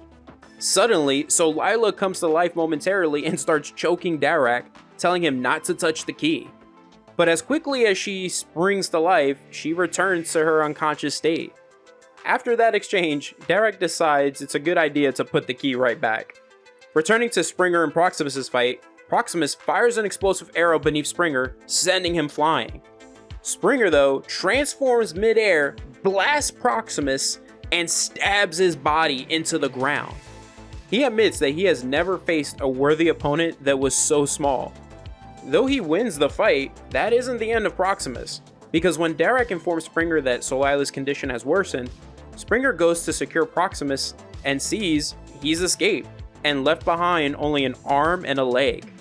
Springer takes Derek and Solaila to his hidden underground lab, where we learn just how long Springer has been stranded in the Wastelands. Derek asks how long this lab has been here. Springer answers he's built this lab in the last 100 years, using what was left of his crashed ship. When Derek removes his helmet, Springer is shocked and asks him about the diamond on his forehead, which Derek calls his mind eye. I feel like this is the first time we actually get a name for it in this series. I can't remember if we've heard it before. If we have, comment it down below. Springer calls it an Energon port, and when he sees Solaila has one as well, he tells Derek he can help. As Springer is healing Solaila, her mind begins to awaken and is filled with Zerta speaking to her. Zerta says, "It is time for you to awaken, my child. Zertonians, Agorians, all of you are sleeping. First, you will awaken, and then you will awaken the rest. The time of unity draws near." When Solaila realizes it is Zerta speaking to her, she replies, "I live to serve you. Your will is mine, as I have always promised. What will you have me do?" Zerta answers, "You're the strongest of my children, bestowed upon you a glorious quest, where you will venture into the depths of the sacred ring. There you will face a trial never asked of your kind before. You must find me." Solaila responds, "How could I ever do that? I wouldn't even know where to begin." Zerta answers, "My child, your journey already started long ago. The Agorian began it. The next step of your journey will undoubtedly be difficult, but I have already given you a key." At that moment, Solaila is fully awakened and is glowing pink, as Springer and Derek are shocked and stare at her. Springer tells her that it's Energon radiating out of her, and will fade once her energy levels stabilize. Solaila initially freaks out, asking Springer what he did, but Derek assures her he did nothing but save her life. This is where we learn the Zertonians and Agorians' connection to the Transformers. Springer says Energon is a concentrated form of energy we Cybertronians use as food and fuel. Though your people, Zertonians and Agorians, are organic, their physiology, however, has elements of a synthetic nature that appear to be Cybertronian in origin, at least on a cellular level. Your world, the Sacred Ring, seems to be an engine that generates Energon, and fuels it for a purpose that I have yet to discern. Derek reminds Solaila of the name Cybertronian from their encounter with Jetfire. This is where we learn a bit about the origin of the Transformers. Springer explains to Solaila and Derek that Cybertron is in shambles because of a civil war that's raged for eons and has left the planet drained of its resources. His people, the Autobots, are losing the war, and they left the planet millions of years ago in search of new Energon resources in the hope that they could turn the tide. At one point, he heard a legend about a Cybertronian who broke away at the earliest point in their history after they gained independence from their creators. She rebelled against her brethren and set out to forge a new path. Her name was Zerta Trion. Solaila asks what Trion means. Springer answers that it is a title that denotes great wisdom and authority. Only 2 of my kind have earned its honor. So I think it's pretty safe to assume that Skybound is going with the origin of the Transformers in the G1 show, where the Quintessons created them. However, where it seems to differ, instead of the Autobot A3, aka Alpha Trion, being the one who led the rebellion against them, it was Zerta Trion. But I think we will learn Alpha Trion helped in that rebellion, and that she was the first Trion and then passed on the title to him when she left to create Zertonia. That's my theory, at least. The biggest question I'm left with, though, is Zerta a Quintesson? Since Springer used the words rebelled against her brethren. Everyone, comment down below your thoughts on these big reveals. So Lila asks Springer to tell her everything he knows about Zertatrion. However, suddenly, a rumbling from the surface interrupts them before he can say more. When they all go out to see the source of it, initially they believe it's Proximus, but discover it is much, much worse. Premier Zalilac has become so desperate that he has sent an entire Zertonian squadron with tanks and blast wings after them. The Zertonian squadron fires on them. Springer grabs Derek and Solila, transforms into his helicopter mode to try to escape, but as he points out, the intense gravity prevents him from flying in that mode for long. Solila mentions neither can the Zertonian blastwings, which is why the squadron isn't using them. She drops down from the helicopter and takes the fight to the Zertonian soldiers, but does tell Springer and Derek to try their best to avoid harming the soldiers, because they're just doing what they were ordered to do. Derek doesn't have to worry about that, because he realizes his blaster is useless against the Zertonian soldiers' armor, and then he finds himself staring down a tank, until Springer comes up and punts the tank. That gives Derek an idea. He runs away from the battlefield. Springer asks Solila if Derek is a coward because of this, but she answers and admits that is one thing he definitely isn't. Derek's idea was to get his old Edgewalker exosuit. He sees that it still works, and he comes running towards the battlefield and starts smashing through the troops. He ends up going to attack a tank, but the tank's armor is a lot stronger than the Edgewalker, so his attack fails. Springer comes up and stabs his sword through the tank. As the Zertonians begin to retreat, Derek does something that I truly didn't expect. He calls out to one of the soldiers running away. He asks Springer to take the soldier to his lab and explain everything about Energon to him and how they can use it, because the Zertonian people are struggling and starving. Springer does it, and Solila asks Derek why he would give up his people's advantage. Derek answers, "Since we took off our helmets and learned the truth, I've started looking at things differently. Battling over that water-rich meteor was fine when we were enemies, but knowing your people not getting that water likely resulted in Zertonian deaths haunts me. We know we're the same, and that deep dark secret has both of our sides wanting us dead. They're not your lives or my lives anymore.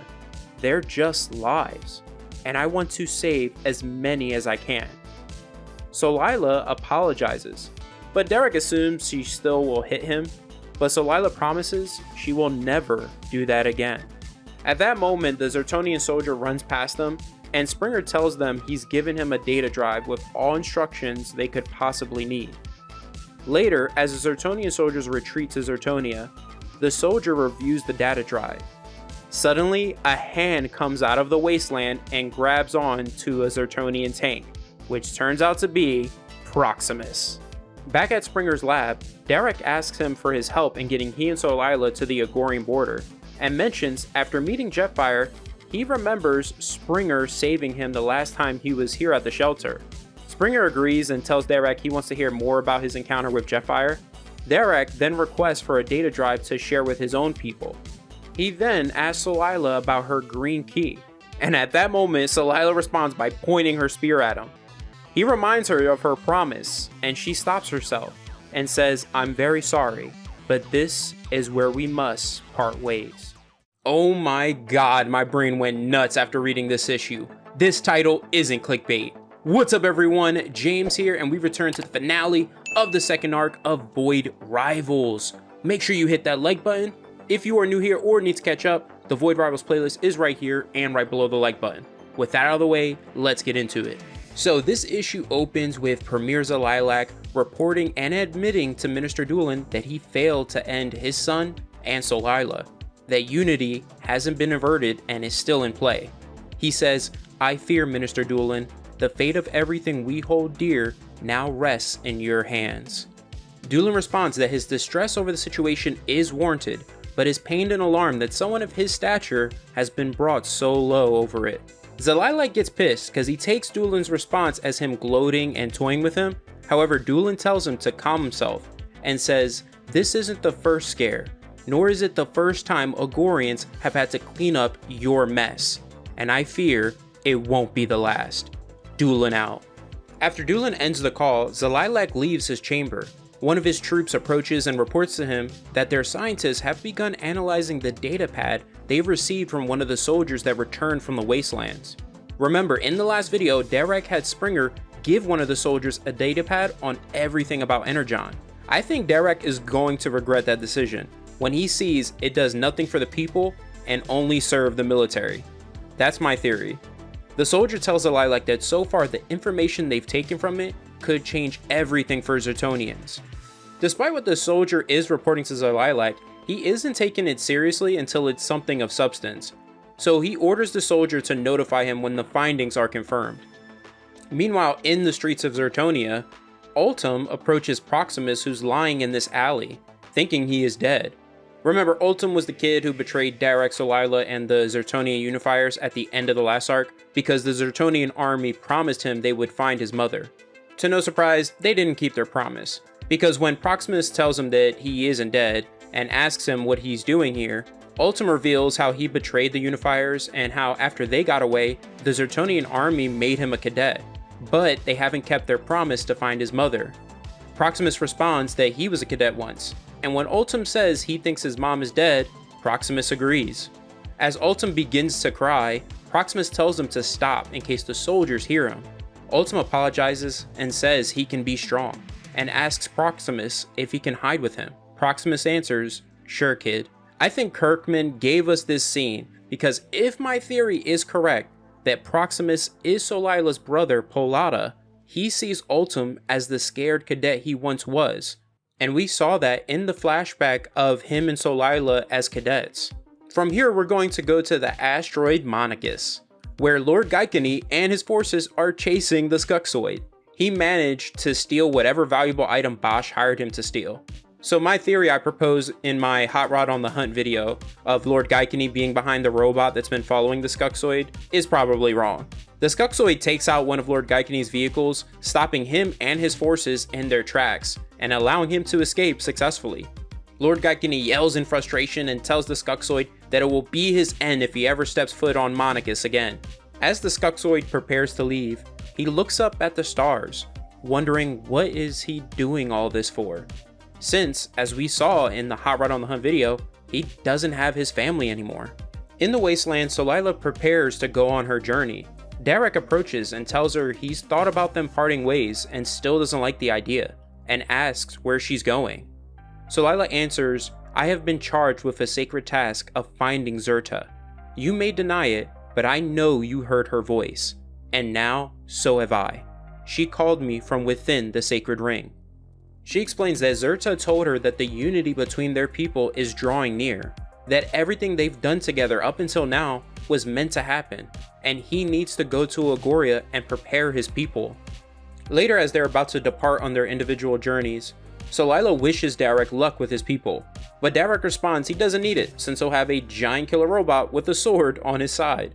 Solila reminds him to keep their promise of giving Canila's data pack to the Agorian Unifiers.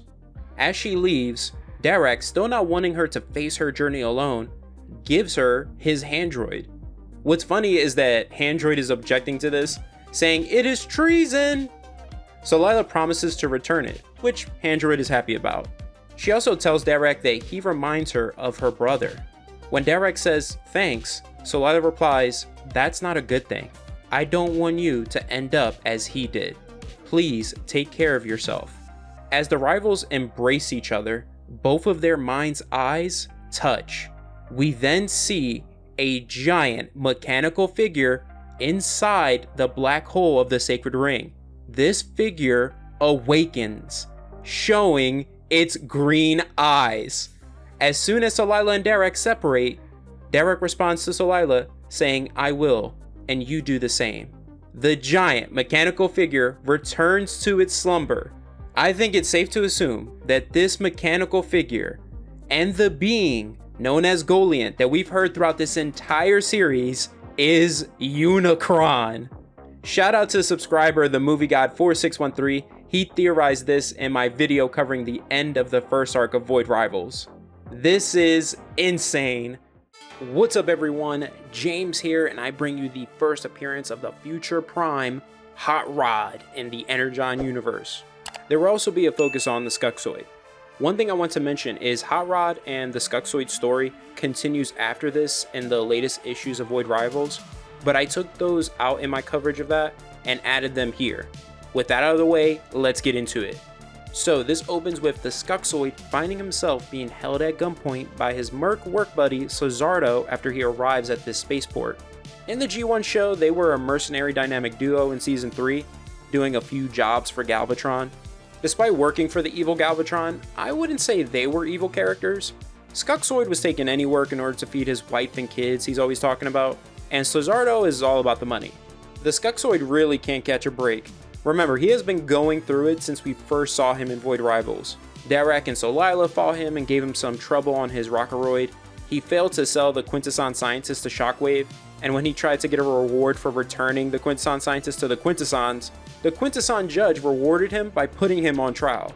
And if you've seen Transformers the movie, you already know it's really not a trial, it's more like a guaranteed execution. However, the Skuxoid saved himself when he offered them Derek and Solila's makeshift ship they gave him, that possessed specs for a rare alloy that Slizardo had been looking for. That's why Slizardo has him at gunpoint. He demands to know if the Skuxoid still has it. The Skuxoid responds that the Quintessons took it when they heard it was Zertonian. Who interrupts their conversation and wants to know more about the ship is Hot Rod. What's quite interesting and the total opposite of his G1 counterpart is the Skuxoid becomes angry with Slizardo when he sees he's working with a Cybertronian, when on the G1 show he was working with them all the time. So I find that interesting. Like maybe Cybertronians don't have a good reputation in the universe. Slizardo responds that he works with anybody who pays, and the Autobot pays well. I like that Hot Rod interrupts again and says, hello, giant intimidating robot here, remember? I'm losing my patience. He explains that he's tracking an old ally that he needs to find, who was obsessed with an old Cybertronian legend. Which, if you've seen my latest Void Rivals video, we know that ally he's referring to is Springer, and the Cybertronian legend he was obsessed with is the legend of Zerta Trion. He asks, are you going to help me or stand in my way? The Skuxoid spills the beans. He tells Hot Rod everything he knows and gives him the coordinates of where he found Derek and Solila, the scans of their ship, and where they flew off to with the ship he gave them. After Hot Rod leaves, Slizardo asks what's next for them, and the Skuxoid answers that he's had enough adventure for now. He's heading home to his wife and kids. Now, unbeknownst to them, a robot nearby spies on them and reports this meeting to its lord. We will be seeing this robot again. Sometime later, the Skuxoid finally returns home to see his wife and kids he's been talking about since we met him. However, when he enters his home to greet them, he finds it very empty and remembers they no longer live here. So the wife and kids he's mentioned time and time again he's working to support by taking bounties or dangerous jobs aren't around anymore. Now, is this a simple case where his wife got tired of his antics and left him and took the kids with her? Or did something tragic happen to them? We don't find out. All we see next is him sitting down at the dinner table alone and saying it just never gets any easier. Next, we follow the Skuxoid as he heads to the planet Char. Char was the same planet that the Decepticons fled to after they were defeated in Transformers the movie in the third season episode 5 Faces of Darkness. The Skuxoid is meeting with Bosch, who is offering him a job to steal an item on the planet Monachus that is guarded by Lord Gaikani and his minions. Now Bosch, Lord Gaikani, the planet Monachus, and even Slizardo all first appeared in the Transformers G1 show's second season episode, The Gambler. In the episode, Bosch was an alien that was a captain of a starship who had a serious gambling addiction. The guy literally had a slot machine on his ship. The planet Monachus was basically Las Vegas mixed with the Wild West in space. It was a mostly barren planet that had a huge gambling town where criminals, gambling addicts, and bounty hunters congregated. Lord Gaikani resided on the planet as a gangster and loan shark who ran a brutal gladiator-type games in his pit of destruction, where he even rigged the contest and skimmed the profits from the gambling earnings. Slizardo was his servant. Suddenly, the Skuxoid gets shaky because he senses someone is watching them. Bosch assures him that they're not being watched because nobody comes to Planet Char. However, this robot followed the Skuxoid and is still spying on him. It reports to its lord that the Skuxoid has an unrivaled level of ambition and will make a great addition to his ranks. I think the lord the robot is referring to is Gaikini. I think this is all a huge ploy by Gaikini that Bosch is in on to see what the Skuxoid is capable of. Maybe he wants him to be a gladiator for him, or maybe he wants him for a specific mission. We'll have to wait and see if I'm right about that. From here we go to Quintessa, where the Quintesson judges are communicating with a ship they've sent that's reached where the Skuxoid found Derek and Solila, hoping to find a trail to Zertonia. Now there's a detail here I missed and didn't mention in my Void Rivals video. We learned from the judges' discussion that their goal is to get to Zertonia and find Zerta Trion, because apparently she has some tech she stole from them, and if they find it, it will lead to what they say would be immeasurable gains. Suddenly, the Quintesson cruiser picks up an energy signature of another ship entering the region. This ship that's arrived is Hot Rod's. We see him currently in a training session with an auto combatant using an Energon sword. This is an awesome callback to Transformers the movie, where Hot Rod was sparring with an auto combatant on the Autobot ship, but in the film he was using an Energon sword and shield, which was so cool. But if I'm remembering correctly, we never got to see him again with either in the rest of the film and in the third season of the show. I'm hoping Skybound is for sure making the Energon sword a part of his weaponry, because that would be awesome. Hot Rod gets alerted by the ship system that he's arrived. He checks the region and realizes the Skuxoid was telling the truth when he discovers the decaying energy signature of the Nebulon transport ship he gave Derek and Solila. He follows the signature, and we know this signature will lead him to the Sacred Ring. However, he's not going alone. The Quintessons think it's no coincidence that he arrived around the same time they did, so they decide to follow him. That's the end of the video. I'm so excited that Hot Rod has officially arrived in the Energon universe. Today, we are focusing on the man behind Mars Industries, the Laird of Castle Destro, my favorite Cobra member, and the Lord of War, James McCullen Destro. What's up everyone, James here, and we're continuing our coverage of the Energon universe. More so on the G.I. Joe side of things. We're playing a bit of catch up here when it comes to the G.I. Joe properties. We have to get through this series and the Scarlett miniseries before jumping into the current G.I. Joe run. If you are new here, Destro is the head of MARS, which stands for Military Armament Research Syndicate. It's a powerful weapon supplier and the largest manufacturer of state-of-the-art weaponry. Destro comes from a long line of Scottish arms dealers and wears a beryllium steel mask that's been passed down from generation to generation as a symbol of pride. His miniseries takes place after the events of the Duke miniseries, where he got introduced and had his first confrontation with Duke. After that, the last time we saw him was in the Cobra Commander miniseries, where the Commander was attacking his Mars facilities and introduced himself in the most badass way to Destro. Destro had accepted the Commander's proposed partnership, where he would provide Cobra weapons and the Commander would provide him Energon. I'll have the link to both playlists below the like button, in the pinned comment below, and at the end of this video. So this series opens in the Republic of Darklonia during a protest. Right off the bat, we learn the Prime Minister of Darklonia is not a good guy, because he calls the Darklonians' somewhat peaceful protests an insurgency and orders for the more violent soldiers in the military to deliver a few gut shots to the unarmed protesters. However, when these soldiers meet the protesters, they're met by a bat, aka a battle android trooper. Remember, we saw Duke struggling to defeat just one of these androids, and now all the bats are powered by Energon, so they're even more dangerous than before. The soldiers let out a wave of firepower on the bat here, and see, it does nothing at all. Then they're pissing in their boots when they see an entire army of bats in the sky above flying in. Now, when the Prime Minister receives a report from one of his subordinates that the soldiers are in a firefight with machines, he quickly realizes Destro is behind it and asks for a direct line to him. The reason why he knows this is Destro is because there seems to be an already established familiarity between the two that has to do with Destro's family ties to Darklonia, and we'll get into that soon. After the battle android troopers take out the Darklonian troops and breach the Prime Minister's palace, the protesters take this as a sign that the bats are on their side and go to join them in breaching the palace. But when one of the androids sees them, they annihilate them right on the spot. Now, this wasn't ordered by Destro. It's revealing an issue he's having with the bats that we'll learn about soon. In the meantime, the Prime Minister contacts Destro, and Destro tells him, "You're stepping down." The Prime Minister is confused by this sudden attack by Destro because he asks himself, since when did Destro, a rich and powerful businessman, care about the politics and people of Darklonia? At that moment, Destro and his men show up, and he answers the Prime Minister's question.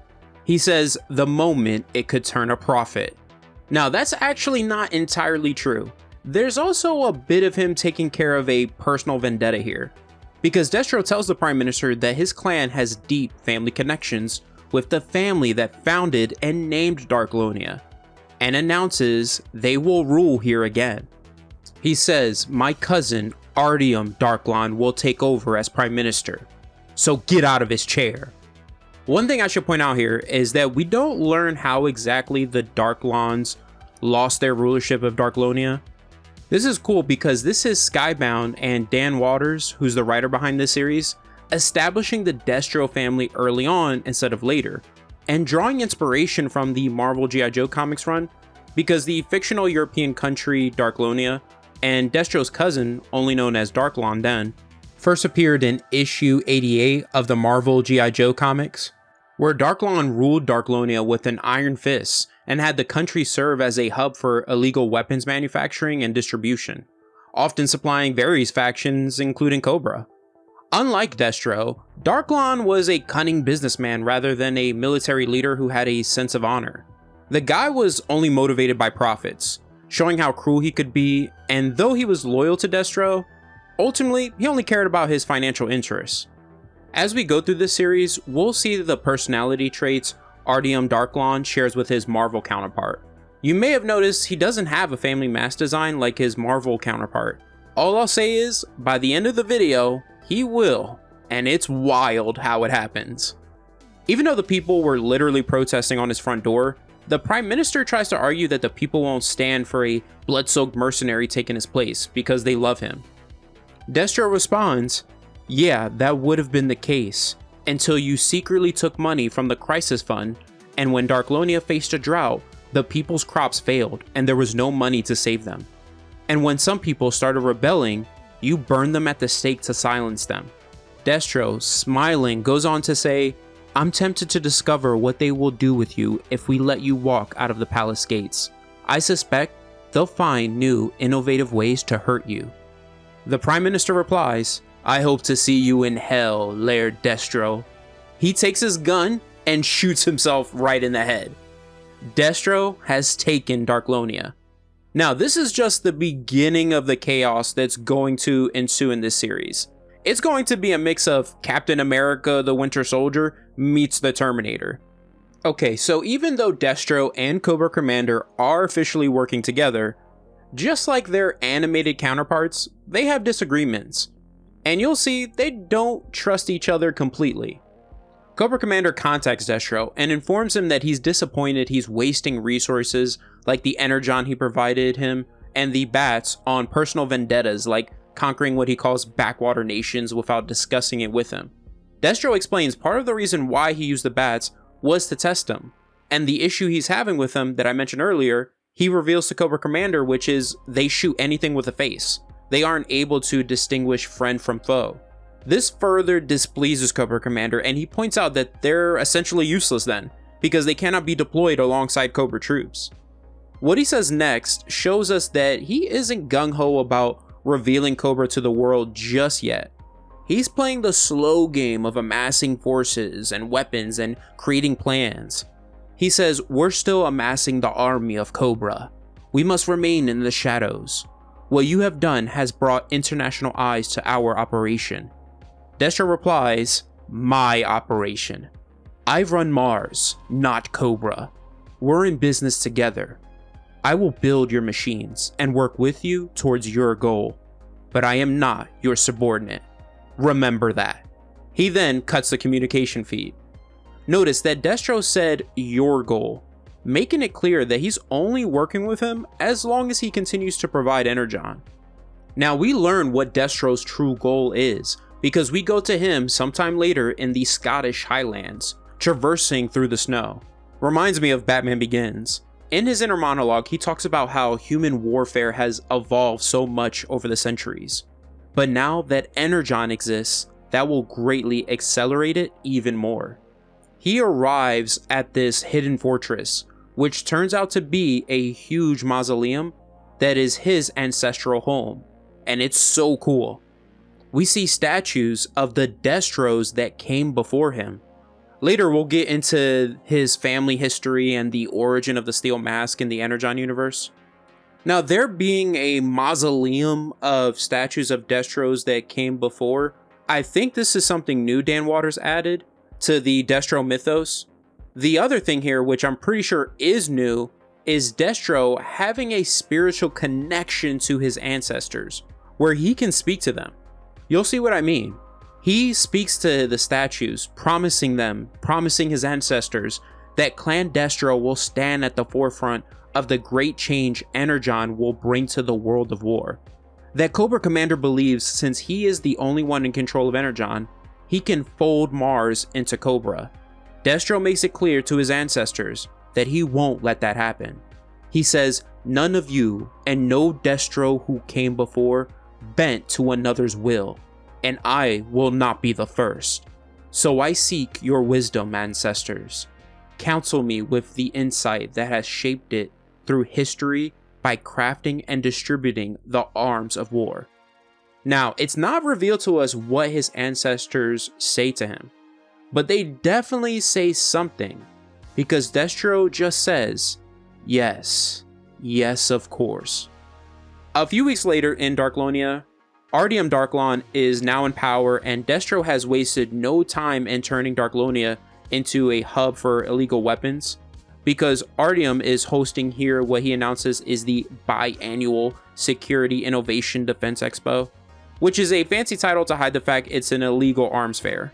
He tells the various nations and organizations that are here that there is a need to be discreet, since they are still waiting for their new government's legitimacy to be recognized by various international powers. This event officially does not exist and isn't taking place. Now, this is where a human character from the G1 Transformers series makes their appearance, and how Dan Waters utilizes this character is amazing. At this Mars fair, you have other companies in the arms or tech business. One of these companies here is Hybrid Technologies. Destro welcomes its new CEO, Astoria Carlton Ritz, who first appeared in the G1 cartoon episode, The Girl Who Loved Powerglide. In that episode, she was a spoiled brat who inherited her father's company after he passed away, who liked to party all the time and had this crazy ability in the episode to jinx any tech she came in contact with. The reason why I say how Dan Waters uses her in this series is amazing is because she's such an obscure character that really nobody cared about. But the way he takes that character, implements her in this series, and that ability she had is super well done. You're gonna see what I mean. Going on a quick tangent though, the one thing that happened in that episode that was actually hilarious is she tried to grab Powerglide after he saved her from the Decepticons, saying "I want to fly again," being her bratty self, and Powerglide was like, "Get off me, ho," throwing her into the ground. Now, like her G1 cartoon counterpart, Astoria has become the CEO of Hybrid Technologies after her father's death. This other character named Farouk, who originates from the British G.I. Joe comics Action Force, where he had a business relationship with Destro and worked for Cobra for a time. He's really not important in this story, but he asked Destro about the rumor going around that he has automated mechanical soldiers. Destro plays it coy and only answers that he's been listening to too much gossip. Though he literally used them to conquer a country, he doesn't want his competitors to know he possesses such advanced weaponry or energon. Now, the reason why he's hosting this illegal arms fair and invited his competitors gets revealed here, because Mercer pulls him away and reports they investigated the companies and their latest projects.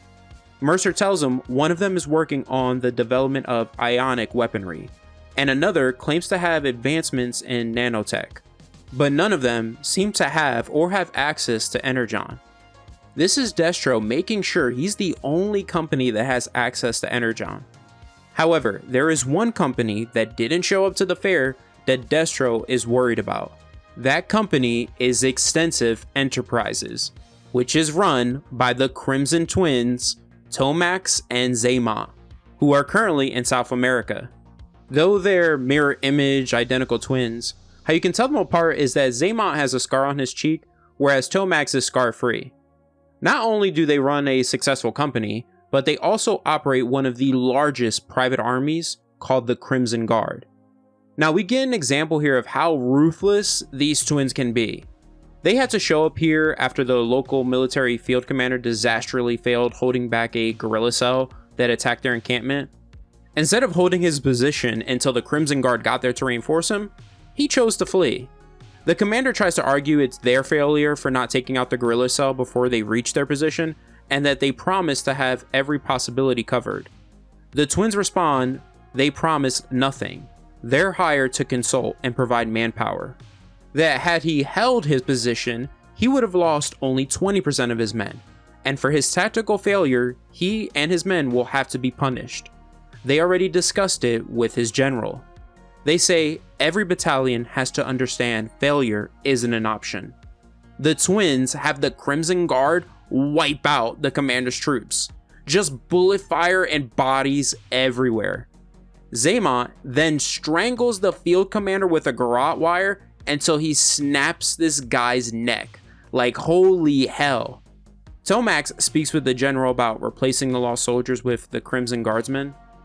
Meanwhile, in Darklonia, an army of mysterious drones show up at the arms fair and start dropping bombs everywhere. Now, Destro's foot soldiers, who are called Iron Grenaders, this is our first time seeing them in action. They hop on their aircrafts, which are called despoilers. They begin destroying the drones. Astoria's crazy self is admiring the destruction. One of the missiles from the sky almost drops on top of her until Destro pushes her out of the way. Luckily for both of them, the missile turned out to be a dud. After Destro realizes it's a dud, he smiles and says, "It would appear that I am at war." Here's the thing, sometime later, Destro has concluded that Tomax and Xamot are the ones who were behind the attack on the fair, because their company is his biggest competitor, and with him out of the way, they could monopolize the military-industrial complex. So he's determined to raze them and their company to the ground and salt the earth. However, Tomax and Xamot believe that Destro is the one behind the attack on his own fair, so he could frame them because that would make every company and nation go against ever hiring their Crimson Guard ever again. So they're determined to destroy him. Both companies declare war on each other. Mars has the superior firepower, and Extensive Enterprises has the superior manpower. Unbeknownst to both of them though, there is a third player that we'll find out about soon. As the war begins between these two groups, we do get a quick origin explanation of Tomax and Xamot from Destro's perspective of the war. He explains that they received their nickname, the Crimson Twins, because of a Time magazine article that hailed them as wizards of the stock market. However, what the outside world doesn't know, except those in the arms industry, is that via a complex network of shell companies, they operate one of the largest private armies in the world. They believe that war is an unavoidable part of doing business. They find the most ambitious and gifted individuals, a mixture of ruthless businessmen who they train to be ruthless mercenaries, and ruthless soldiers they train to be ruthless businessmen. Destro bombs one of their training facilities in Belarus.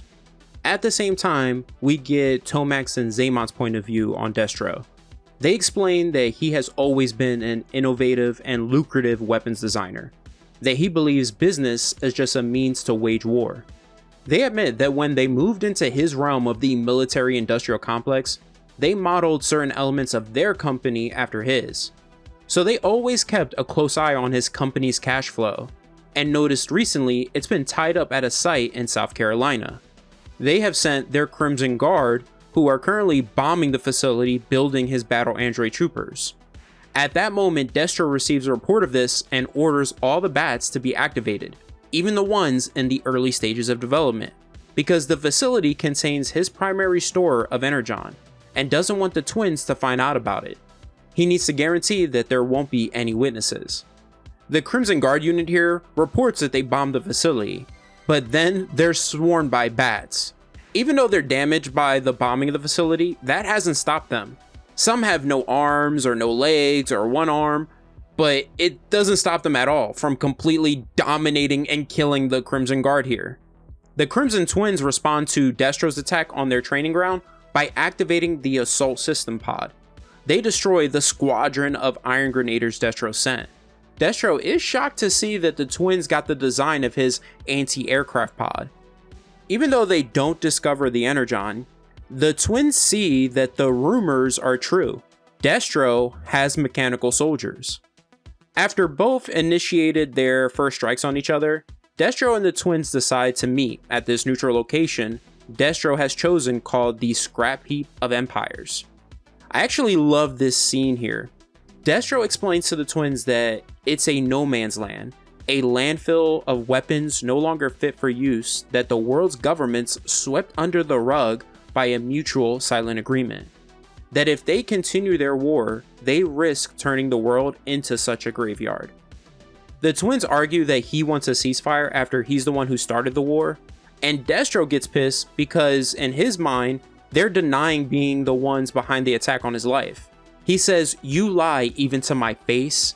I'm going to kill you both. I'm going to put your heads on spikes." They pull their guns on him, but Destro makes it clear he is a man of his word and won't do anything today. They don't believe him, and what Destro reveals to them is one of the reasons why I freaking love this guy. He explains to them that the US government has lost 6 nuclear warheads since 1950 through various accidents. That the US government has an idea where all of them are, but believe they are unrecoverable. He says, "They are wrong. A few years ago, I made it a personal project to have them all retrieved. One is targeted at these coordinates right now."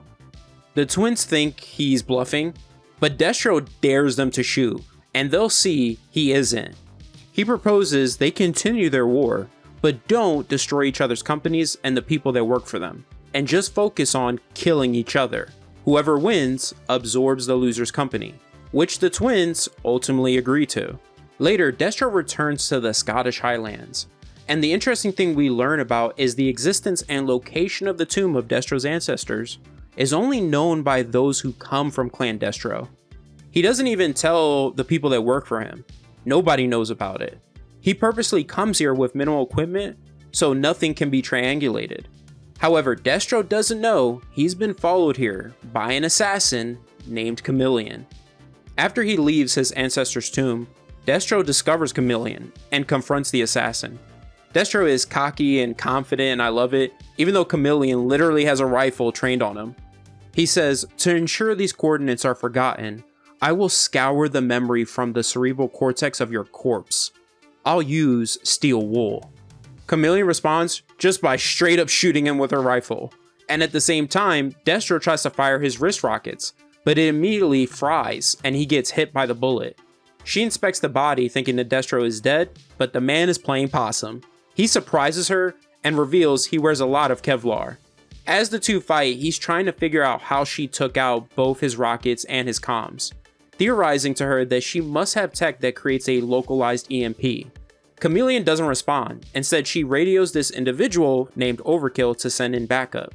When Destro mentions that her name Chameleon is a pretty name, that he'll remember it after he kills her, Chameleon tells him to stop talking because he's making their fight to the death weird, kind of making fun of the nature of bad guys like Destro always gloating during a fight. Their fight becomes even more intense, and Destro says, "I am James McCullen Destro of the Destro clan. This is where my ancestors slumber, and I will not fall before them and shame them." Chameleon just replies, "Cool story, bro. Say it to my many terrifying drones." Destro makes a run for his despoiler, dodging the drone's attacks. He makes it, but when he flies off, Chameleon fries it. He ends up getting hit by one of the drone's rockets and crashes. Chameleon assumes he's dead, but he isn't. He survived. The story transitions to him explaining the origin of his family's mask to someone who is super important that we'll meet soon. God, it's so good.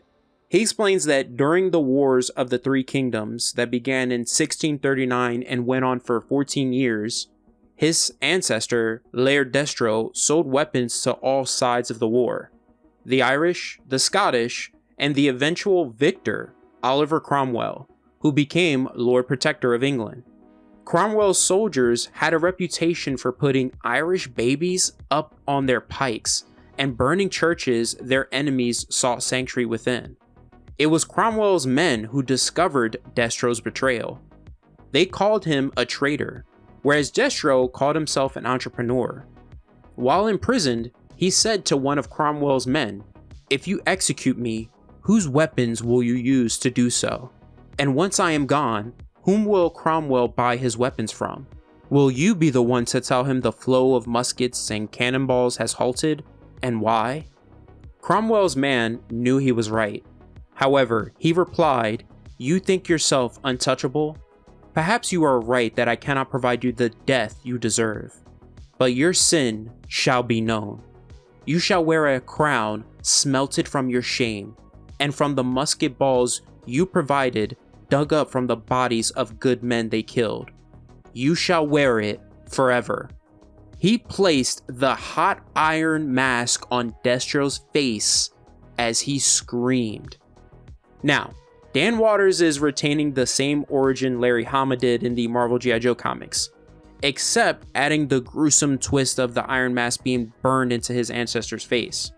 However, this isn't an original twist, because online it seems like everyone is forgetting that the G.I. Joe Rise of Cobra film did this already. Which I know that movie didn't do a lot of great things, but that was a cool addition to Destro's character they created. Now, the comic origin of how the family mask came to be differs greatly from the OG G.I. Joe series. In the episode Skeletons in the Closet, Destro explained that the origin of the family mask began when one of his ancestors long ago was convicted of witchcraft. He was forced to wear an iron mask for the rest of his life. The descendants of the Destro clan were so angered by that punishment that they vowed to fight the forces of law and order forever, every one of them wearing an iron mask until law was eradicated. Destro says, "They thought to shame a Destro through discomfort, as though discomfort is not a weaponeer's stock in trade. We dance in the gray spaces between international laws. We refuse to look away from the devastation of our wares, which turns the stomachs of a world that finds it all so necessary, yet impolite. Our clan took that melded mask of shame, and it became the symbol of our pride, that we can carry such weight, that we can thrive within it. And God, how we thrive. Yesterday I was shot with a bullet and rockets, but I did not have time to die."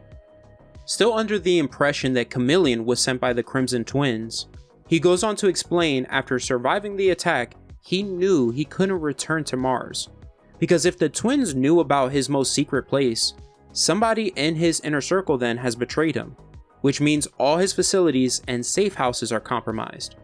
So he let the world believe he was dead, and traveled to the Air Force Base in Scotland, and had them take him into custody by confessing war crimes to them. It's such a genius move by Destro. He says, "I asked to speak to you. They laughed at first, but when they ran it up the chain, they stopped laughing.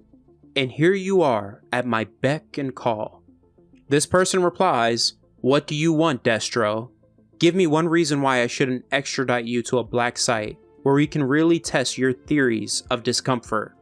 Now, this is where Destro gives a similar speech his ancestor gave, and it perfectly displays how much power and influence this guy has. He says, "Oh please, whose aircraft would you use to do so? And once I'm gone, whose weapons would the president buy from? Will you be the one to tell him the flow of machine guns and tanks has halted, and why? If Mars is dismantled or falls into hands unwilling to supply your nation, what happens when the next war begins? And with America defenseless, a war will begin, won't it? General Flag." Flag replies, "Okay, Destro, I'm listening."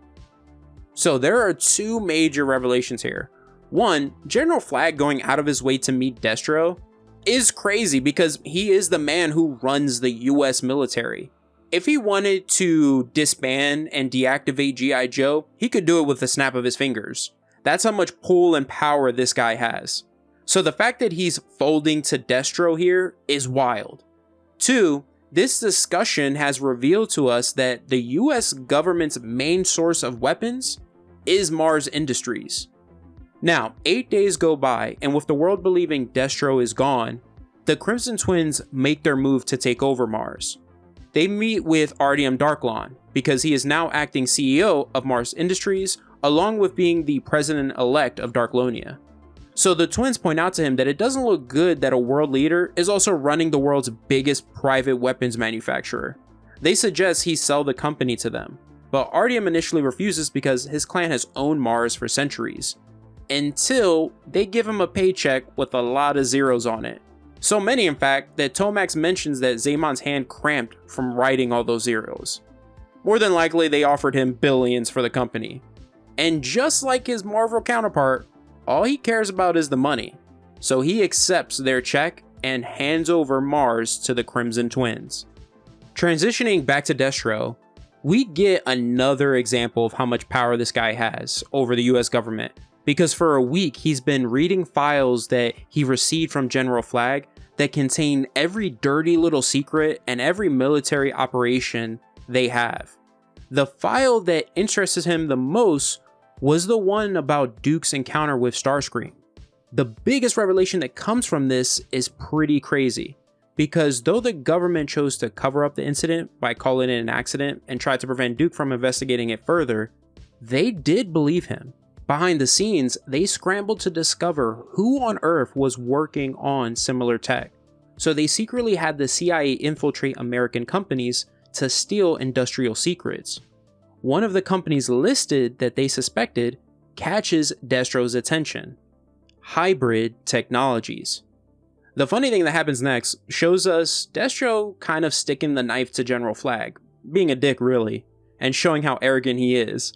He sends Flagg flowers with a note thanking him for the files and granting him safe passage and full immunity to the United States. That he's looking forward to many more years of profitable partnership between Mars and the US military. Make no mistake, General Flagg isn't happy about this. He's hoping he made the right decision. Private Ferez here hits Flagg with the famous idiom, "better the devil you know, right?" Flagg replies, "Sometimes it's hard to be certain, Private. Sometimes the devil is just the devil." From here we go to Astoria, who, like her G1 counterpart, is throwing a lavish party. Destro shows up, rocking a kind of pimp daddy-ish outfit, which totally fits him. He asks Astoria for a private meeting, and she answers that she has a meeting room upstairs, but she needs to powder her nose real quick, and will meet him shortly. However, she immediately tries to make a run for it. She makes it outside, and Scrap Iron on the rooftop above fires a rocket at her. Astoria neutralizes the missile with an EMP blast, revealing what Destro figured out about her: that she is Chameleon. This is where we get down to the nitty-gritty of who the third player is that's orchestrated Destro and the Crimson Twins going to war. Destro approaches Astoria and explains that he knew her father, that before he died he made her CEO of Hybrid Technologies.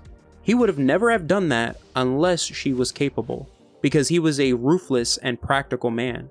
That her codename Chameleon is appropriate, playing the party girl in the day and behind the scenes wearing a wig and goggles being the assassin Chameleon.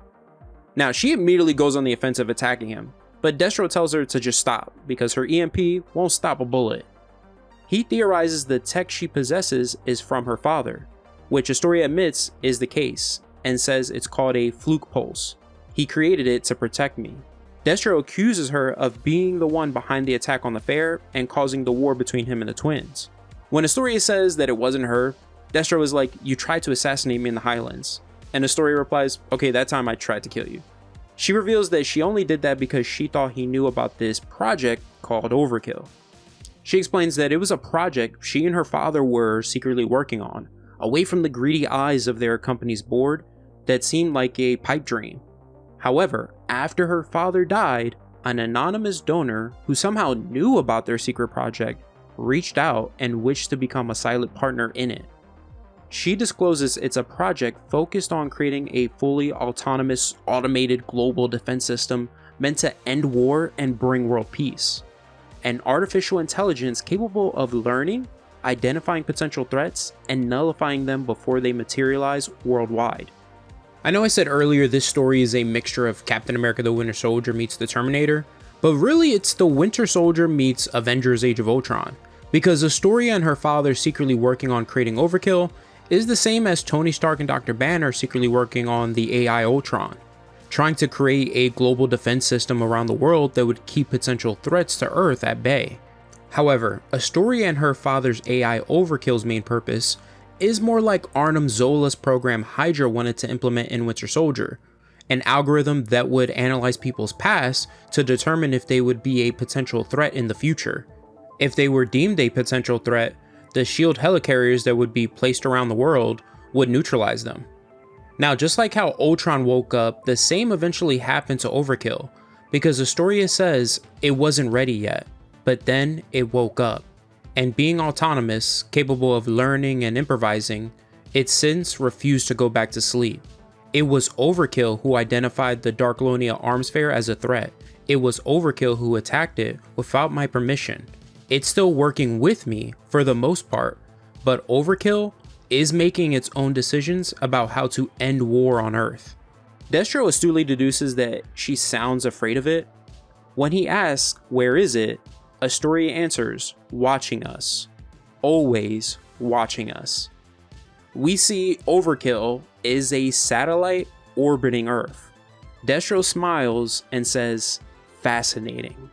We're going to transition to sometime later with the Crimson Twins having taken over Mars completely. They've gone through Destro's deepest files and found out about Energon, and found one of his contacts they have arranged to meet with, who arrives at Mars. The twins say, "Welcome to Mars, Cobra Commander." Now, the twins give the commander a tour of the Mars facility, and one of the changes they tell him they've made to Destro's company is getting rid of the bats by putting them in the basement because they consider them a failure, using that as an example of what they're saying was Destro's inefficient use of Energon. They promise the commander if he's willing to continue to supply Mars with Energon, they'll use it more fiscally efficient than Destro did. And here comes my favorite part, because when the twins walk into Destro's office with the commander, sitting on his throne waiting for them is Destro, who hits them with a cold line. He says, "Sorry to disappoint you, gentlemen, but Daddy is home." At that moment, Scrap Iron hits the front entrance of the building with a rocket launcher. The Crimson Guard respond using the Hiss tanks, but Chameleon immediately puts them out of commission. The Crimson soldiers can't get out of the tank and end up being burnt to death. Destro asks Cobra Commander if he's allied with the Crimson Twins, and the commander plays it coy. He answers that he's keeping his options open, and points out that the twins are offering Cobra loyalty and financing for foot soldiers, whereas his bats are useless. The twins interrupt the conversation, reminding Destro they promised to kill him, and they want to do it with their bare hands. They take the fight to Destro, who dodges their attack and lands a blow on Tomax. When both Tomax and Zaymont stumble from the blow, Destro mentions that the rumors of them feeling each other's pain are true, which shows us they have a symbiotic bond. The Crimson Guard realize the tanks are all disabled and run to grab weapons, but my boy Mercer, hidden and disguised as one of them, gets to them before the rest of the guard does, and freaking unloads on them. Chameleon joins in, sniping them from above. The Crimson Guard runs to the basement to regroup. As that's going on, Destro is beating the twins' asses, and trash talking at the same time, pointing out that with just 3 soldiers, he's taking out their Crimson Guard. Tomax successfully gets his garrote around Destro's neck, but luckily, Destro was able to get his hand in there before Tomax can tighten it around his neck. As they are fighting, Cobra Commander is just standing there, watching this fight go down, waiting to see who comes out on top. The twins gloat about how this is the end of the Destro clan and that it was inevitable. At that moment, Destro activates his bats in the basement, and they wipe out the Crimson Guard there. Overkill, with its drones, kills the remaining guards outside the Mars facility that managed to escape. When the twins continue to glow and tell Destro he ran away, Destro responds that he was traveling, and in his travels, he's learned about robots that turn into fighter jets, Energon opening the doors to new tech, and an AI defense system called Overkill. Overkill has its drones fire into Destro's office, which frees Destro from the twins' grasp. He chases the twins and starts beating them down while saying, "I don't think it likes you. I don't like you. You tried to take Mars from me? I am Laird Destro, and you are in my house. And here, in my house, I forgive you." He has Chameleon call off Overkill. He explains to the twins that life is war and everyone has the desire for power, so he doesn't blame them for seeking more power, wanting what he has. That new things are emerging in the world, and some are not even from this world. Things that would make them and their art of war obsolete. And that Cobra Commander is right, they need to unite under Cobra to keep the world in a state of perpetual war. Cobra Commander says, "You have impressed me today, Destro." Destro replies, "Thank you, Commander. I look forward to working with you all. But for now, get the hell out of my building." Now, this might seem abrupt and not make sense, but there's a reason why Destro chose to do this. He's playing the long game. You'll see what I mean in a second here. One thing I have to point out here that I know some of you are thinking is, why didn't Overkill, since it is thinking on its own and its main goal is to end war on Earth, didn't take this opportunity to neutralize Cobra Commander, Destro, and the Crimson Twins, who have plans to bring war all over Earth? I honestly couldn't tell you. Kind of a plot hole.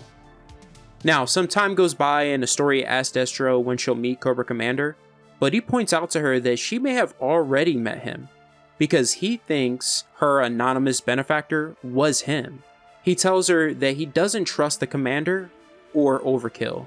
He fires one of his nukes into the sky toward Overkill, officially destroying the system. Astoria agrees with it and thinks it's for the best. She thanks him and the two of them kiss. So Destro and Astoria might be a couple, or maybe messing around. Either way, this could confirm Mars and hybrid technologies are officially partners. From here we go to an epilogue. The first place we go to is Destro and Artyom in the tomb of the Destro clan. This is where we get another of Destro's true goals. And this is what I meant by he's playing the long game. Artyom apologizes for selling Mars to the twins and tries to save himself by pointing out it all worked out in the end, right? When he asks Destro if they'll work now towards common goals with the Crimson Twins and Cobra Commander, Destro answers, "Please, we will let the Commander build, and when the time is right, I will instate myself as leader of Cobra." Artyom assures him that he'll have his full support and the full backing of Darklonia when he does this, since they're family after all. Destro replies, "Are we? You don't hear our ancestors. And when was the last time you wore your family mask to honor them?" As Artyom is stumbling over his words, trying to get a response out, Destro pulls out a scorching hot mask of the Darklon's design and says, "You tried to sell our company after I gave you a country. You will atone." Mercer and Scrap Ryan grabs Artyom as he tries to beg Destro to stop, but that's not happening. Destro places the scorching hot mask on his face as he screams. In this final part of this epilogue, we go to Cobra headquarters. After Destro destroyed the Overkill satellite, a Cobra trooper reports it to the commander. What's kind of funny is that the trooper says, "Your prediction was right. He nuked the satellite to impress a woman." He then reports that something else is entering Earth's atmosphere above the Pacific Ocean, made of an alloy that their scans can't identify, but appears to be organic in nature. Cobra Commander says, "Oh Cybertron, have you sent me more gifts?" So the end of this series takes place at the same time Optimus Prime is falling with a piece of Cybertron into Earth's atmosphere after he destroyed Shockwave's Energon tanks along with the space bridge. Well, that is the end of the Destro miniseries. Okay, so this Scarlett miniseries focuses on Scarlett and Jinx's relationship, but also gives us the rise of Storm Shadow, the ancient ninja clan, the Arashikage, and this new dangerous weapon in the Energon universe called the Sword of Life. But you'll see why I named it the Sword of Death instead. Let's get into it. But before we do, my name is James, and make sure you hit that like button. So, this opens with Sergeant Shauna O'Hara, codename Scarlett, on a secret mission here in Monaco, infiltrating a compound searching for a buyer who's looking to purchase a group of female hostages that are being trafficked. Noticing that the compound is heavily guarded, she suggests to her commanding officers over comms that the hostages might be held here. However, they remind her that those aren't her mission parameters. That even if the hostages are there, she's only supposed to gather evidence and confirm the buyer, not engagement. After she confirms the buyer is here to her superiors, this guy named Bartleby, she requests info about a tattoo a woman at the party has that looks familiar to her. But that's when she realizes this woman is Jinx, who isn't alone. She's leading a group of armed men. The symbol Jinx has tattooed on her is the hexagram symbol of the Arashikage clan. Go on a quick tangent here. The Arashikage clan never made an appearance in the G.I. Joe cartoon series. Their introduction didn't come until Marvel's G.I. Joe Real American Hero series in issue 26. The clan is described as an ancient ninja clan based in Japan. The name Arashikage is derived from the Japanese words for storm, Arashi, and shadow, Kage. It's part of why Storm Shadow's name is cool and perfectly suits him. The clan is centered around the family of the same name. Historically, they're operated by a pair of brothers, the elder brother who's the chairman of the board, known as Hardmaster, and the younger brother who's the vice president in charge of finance, known as Softmaster. Their younger brother who had passed had a son named Thomas Arashikage, aka Storm Shadow, who was also a part of the organization known as the Young Master and Junior Partner. Now, the Devil's Due G.I. Joe series introduced another family member, Jinx, as Kimi Arashikage, the daughter of Hardmaster and Storm Shadow's cousin. But I should mention her first name Kimi was believed to be a nickname, so we never got her actual true first name, at least from what I know. However, what we'll learn in this series, in the Energon universe, at least for right now, there doesn't seem to be a soft master, and Jinx isn't connected to the clan through familial ties. When it comes to where Snake Eyes falls in all of this, someone who is traditionally and directly connected to Storm Shadow and the Arashikage clan, he doesn't make an appearance at all in this series. That's the only thing I find really odd. When you're introducing the Arashikage and Storm Shadow in this new universe, and making them the centerpiece of this series, I just feel like you have to include Snake Eyes in there in some way, shape, or form. We're 9 issues into the current G.I. Joe run, and he still hasn't appeared even in there. So it's weird to me that they didn't take this opportunity to at least give us a hint of him in this series. Anyways, Scarlett informs her superiors that the hostages must be here, because she theorizes that Jinx and the men with her seem to be here for them and are committing a heist. Now, she doesn't tell her superiors that Jinx is a part of the individuals invading the party, only that there's a third party here with weapons. As Scarlett is following Jinx, she notices a symbol scribbled on the wall left by Jinx telling her not to get involved. This is actually a secret code the two of them developed that we'll learn about later, and it's actually pretty cool and unique. Jinx and the men reach the area where the women are being held and start taking out the guards. Now, they're not here to save all the women, they only came for one of them. When the brawl breaks out, Scarlett asks her superiors if she can engage, and they deny her. However, she still joins in and takes out the guards. When she confirms to her superiors that the hostages are here and are running around as the brawl is breaking out, she asks again if she can engage, and again they still deny her. But she still gets involved, taking out more guards and even taking one of their crossbows, which is her signature weapon. After taking out the guards inside the compound, she follows Jinx outside and neutralizes a guard before he can fire at her. Jinx notices this and she delivers a smile to Scarlett as she successfully escapes with the girl she saved. Scarlett ends up basically informing her superiors that she went against their orders and requests evac with the hostages that remain. Later, she gets chewed out by her commanding officer, Major Gorman, for insubordination and causing an international incident. But she argues that she bets the families of the female hostages are thankful that she returned with them instead of just intel about them, which is a fair point. Despite that though, Gorman kicks her out of his office and out of his unit. When she gets home, she notices someone broke the tape she placed on her front door, which immediately tells her someone is in her house. Now, her taking precautions like this makes a lot of sense because when you're living a life of espionage, you can make a lot of enemies along the way. She discovers that Stalker is the one who broke into her home. He introduces himself and immediately questions her on how she didn't share everything with Gorman that occurred during her last mission, like the symbols and Jinx being there. Her response shows us how close she and Jinx are, and no, they're not a couple, they consider each other sisters. She says if he knows that an MIA military asset has been located, then there are only two options. He already knows and cares to do something about it, in that case he'll find a way to screw up bringing her home, or he knows and doesn't care about her, and then she'll definitely never be brought home, and I'll have to serve a life prison sentence for killing him if that's the case. That's when she reveals that her and Jinx were so close, in fact, that they lived together in this house. And we do see a flashback of this. Stalker says, "Tell me about the symbols."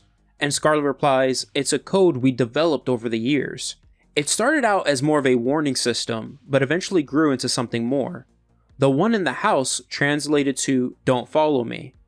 Now, Scarlett has consistently put in requests for information on Jinx, maybe even in support in locating her, but they've all been denied. Stalker reveals to her that no one in the military is going to talk to her about Jinx because she went missing while on a secret mission infiltrating the Arashikage clan, which he says is a rising power in the global arms race. Scarlett asks him why other than her is he interested in bringing in Jinx after 2 years of her missing. Stalker answers, explaining he had a history with the Arashikage because he trained there for some time, and goes on to reveal that he was the one who sent Jinx on this mission. He wants her to infiltrate the Arashikage and bring Jinx back, but makes it clear that isn't the most important mission objective. The other is about a weapon, which we'll get into by the end of this series, the Sword of Life. Fast forward to sometime later, Harlan, aka Snowjob, is secretly dropping Scarlett off near the Arashikage's hidden fortress. She's already familiar with Snowjob because she mentions at some point he helped get her and Jinx out of a tough spot during a mission. As she's about to drop in, Snowjob tells her to send him a signal when she needs him, and he'll come no matter what. After reaching outside of the temple using her binoculars, Scarlett sees a symbol that looks like a bunny left by Jinx. In her inner monologue, she explains that their secret code is impossible to crack, and it's not because they are super geniuses, but because it's so personalized so much to them and their relationship that would make no sense to other people. It's no trick or magician's keyword, it's their memories. In a flashback, we see the bunny rabbit symbol translates to look. Scarlett begins to infiltrate the fortress, and she takes on the guard outside and completely takes him out. Now, if you're asking how she becomes so skilled at fighting with a katana, it's not really explained. The only thing I theorize that we will learn later is that she did train with Jinx and learn from her, so she could have at some point learned that from Jinx. It's not really explained, but at the end of the day, she is a highly trained soldier in the military. Scarlett successfully infiltrates the fortress and spots Jinx. At the same time, she gets spotted by a group of guards. She takes on the entire group by herself and dominates them, taking them out quick, fast, and in a hurry. It's a bloodbath. She approaches Hardmaster, introducing herself, telling him in Japanese that she comes with an offer.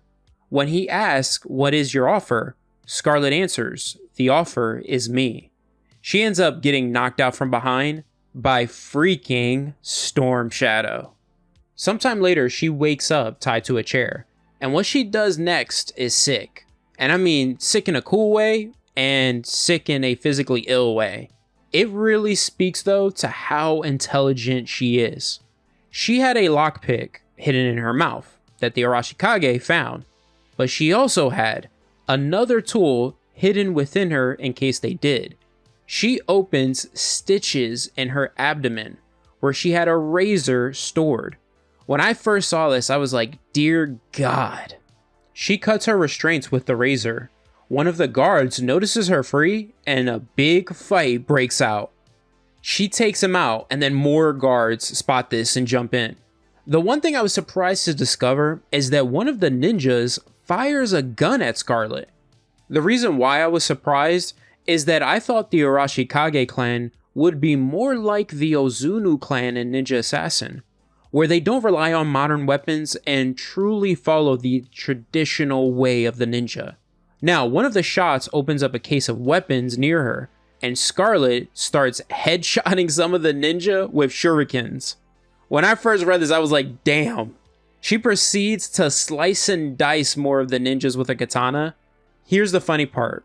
Storm Shadow is just watching this all go down, which shows us he truly doesn't care about his fellow clan members. He orders the clan to stand down and for Scarlett to follow him. As they traverse the fortress, Scarlett sees Jinx training one of the Arashikage recruits. This transitions to another flashback of her and Jinx training. The main reason why I wanted to point this flashback out is not only because you can see Jinx training Scarlett, is that Jinx mentions to Scarlett that she seems grouchy and asks, "You still pissed about what's-his-face?" Scarlett answers, "I didn't think so, but maybe." This is like the only thing in this entire series that I think, just think, I'm grasping at straws here, is possibly referring to Snake Eyes. Because for the most part, throughout the different continuities, they've had a romantic relationship. But let me know what you guys think about that, and also what you think about Snake Eyes not being a part of this entire series. Now, it seems like Storm Shadow does view Jinx as an equal, or at the very least has a high amount of respect for her, because Scarlett points out she's the only woman here she's seen so far, and asks, are there more like her here? Storm Shadow answers, there is no one else like Jinx. Storm Shadow takes Scarlett to meet with Hardmaster, who admits to her that her skills are undeniable, but makes it clear it'll take more than that to become Arashikage.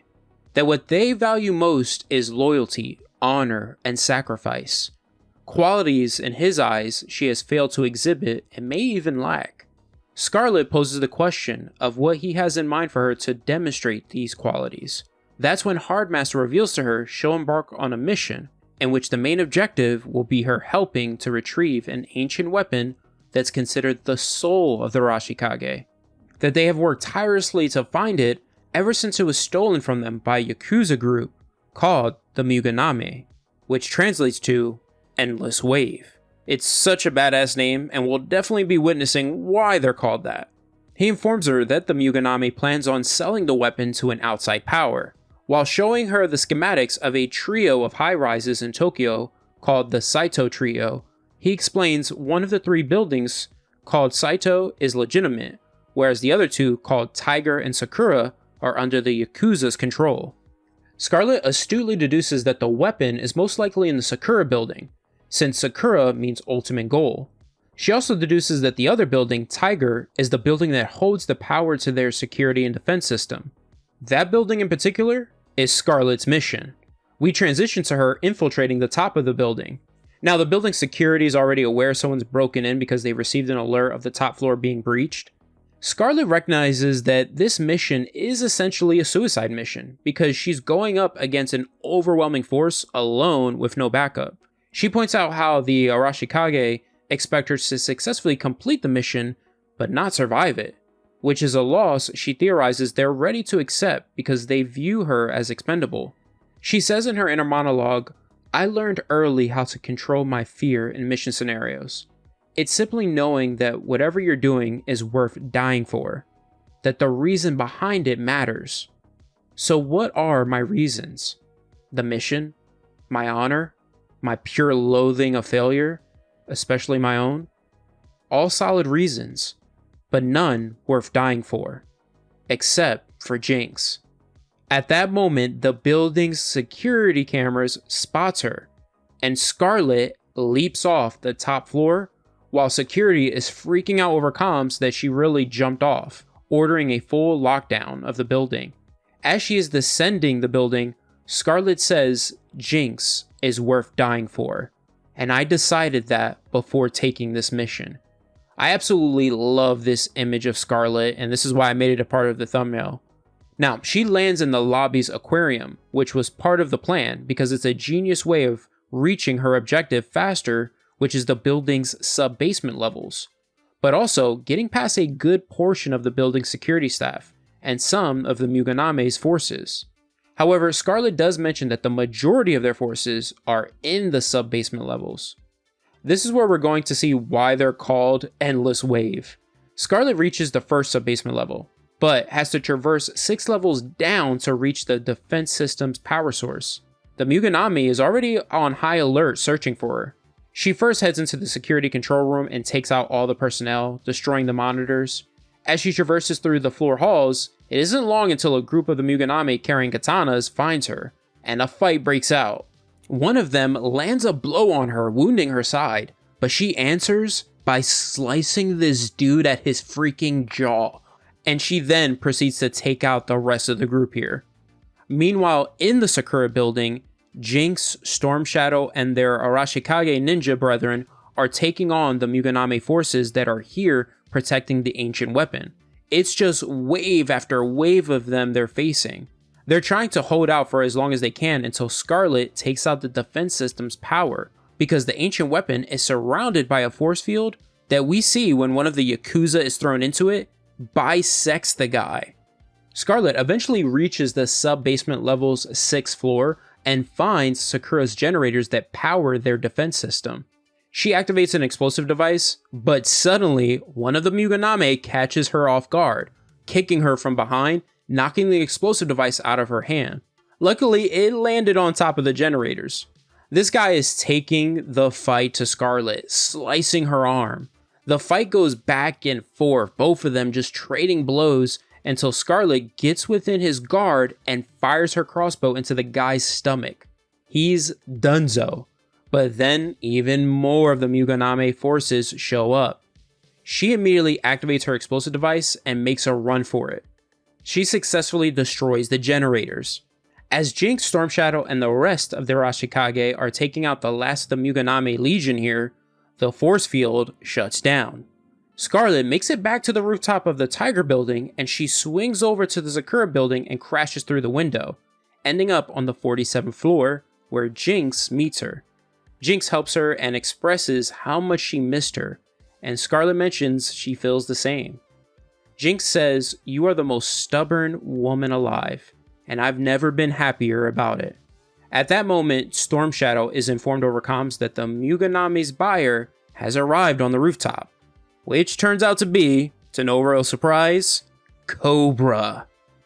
Jinx signals to Scarlett using their secret code that there are eyes and ears everywhere, so they transition into speaking Japanese and act like that they're meeting for the first time. They go to see Storm Shadow. When Scarlett asks where's the weapon, Storm Shadow answers, explaining that when the shield shut down, the floor opened up beneath it, dropping it to another floor. He deduces that it dropped to floor 44 since his men informed him that the Muganame are amassing their forces there. He orders her and Jinx to take the service stairs and meet him there, while he heads there with the rest of the Arashikage strike force. When Scarlett and Jinx enter the service stairwell, Jinx activates an EMP to disrupt any nearby surveillance for 2 minutes so they can catch up, while Storm Shadow is on floor 44 decimating the Muganame forces there, distracted. They finally get to have a true emotional reunion. Jinx asks Scarlett if she came on her own or if someone sent her, and Scarlett confirms that Stalker sent her. Jinx gives her all the intel she's collected so far on the Arashikage, and that's when Scarlett realizes Jinx giving her all her intel means she isn't leaving with her. When Scarlett reveals that Snowjob is in the area waiting for her signal to extract them, and suggests they both use this opportunity to leave while everyone is distracted, Jinx refuses because the Arashikage's ancient weapon is dangerous, and this is why they both got into this line of work, to make a difference.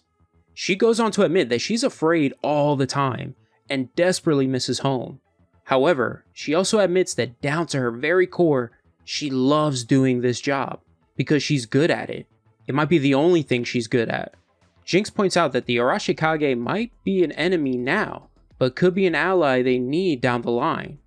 Scarlett asks if the Arashikage getting this dangerous weapon is the right choice. That's when Jinx mentions it's better than Cobra getting it. Now this is Scarlett hearing about them for the very first time. So she asks, what is that? Jinx answers, a rising power.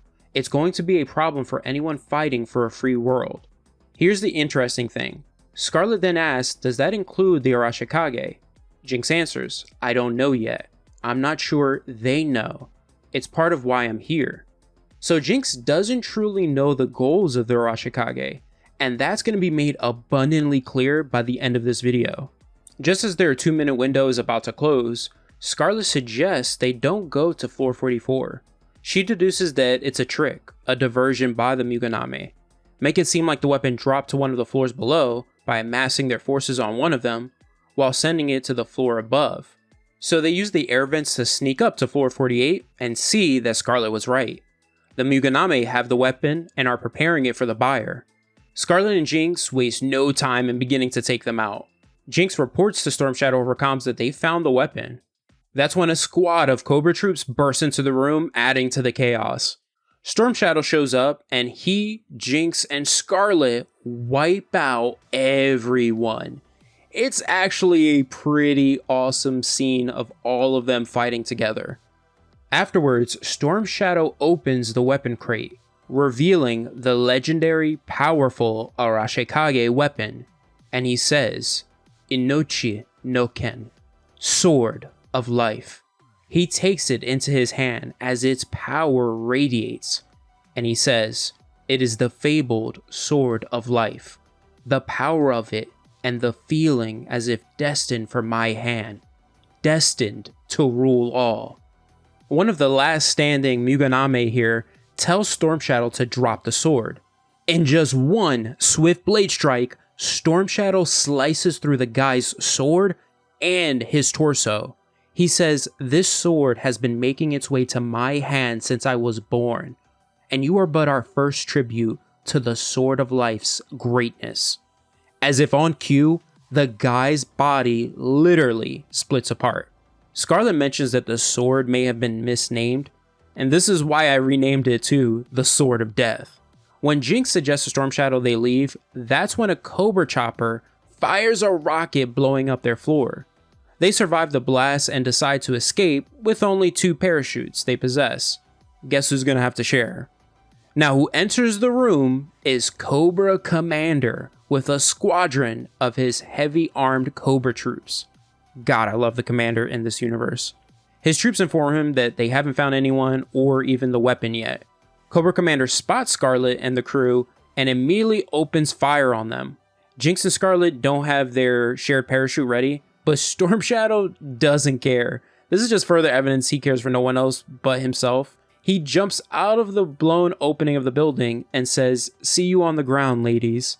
One of the commander's shots hits Scarlett in the shoulder. She pushes Jinx off the ledge, telling her to go. She then leaps off the ledge, dive bombing towards Jinx. Luckily, she makes it into Jinx's arms, and Jinx pulls the parachute, and they successfully make it to the ground, landing amongst the crowd and meet up with Storm Shadow.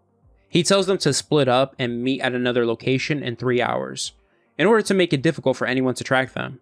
Now Scarlett changes her outfit and takes this opportunity to meet up with Snowjob at their designated rendezvous. She gives him a burn bag filled with all of Jinx's intel she gave her. She tells him she hasn't looked at it, that most of it is coded, and she added all of her intel she's gathered so far.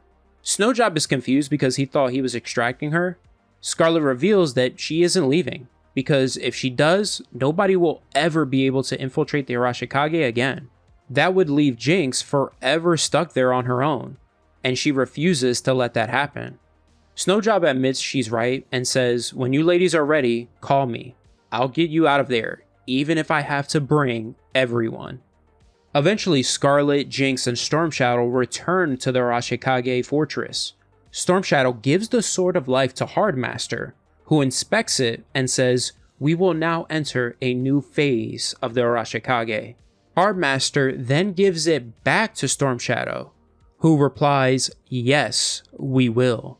Scarlett mentions in her inner monologue that she assumed the sword would go to Hardmaster, since he leads the clan, and she can tell from Jinx's face she assumed the same. In the pit of her stomach, she has this horrible feeling. Jinx signals her to stay cool. Storm Shadow raises the sword to the sky and says the future of the Arashikage. He yells Arashikage, and the Sword of Life crackles its energy into the sky as the Arashikage forces chant. So it seems like Storm Shadow now leads the Arashikage with the power of the Sword of Death at his hand. This is insane. The one thing I want to point out here is the energy the Sword of Life is unleashing is Energon, because Cobra Commander had said to his men that the Energon signature was coming from Scarlett and everyone. So the major unanswered question is, how could this Earth-based weapon that's been around for maybe centuries is radiating Energon? Also, since that's the case, what else is this powerful weapon capable of? That's the end of the Scarlett miniseries. Now we can finally head into the G.I. Joe series in the Energon universe, which I'm already working on, and I will be coming with that as soon as I can. In the meantime, why don't you check out the latest Transformers and Void Rivals video right here. Subscribe to the channel. I would greatly appreciate it. Other than that, have an awesome day, take care, and always remember every day to go beyond.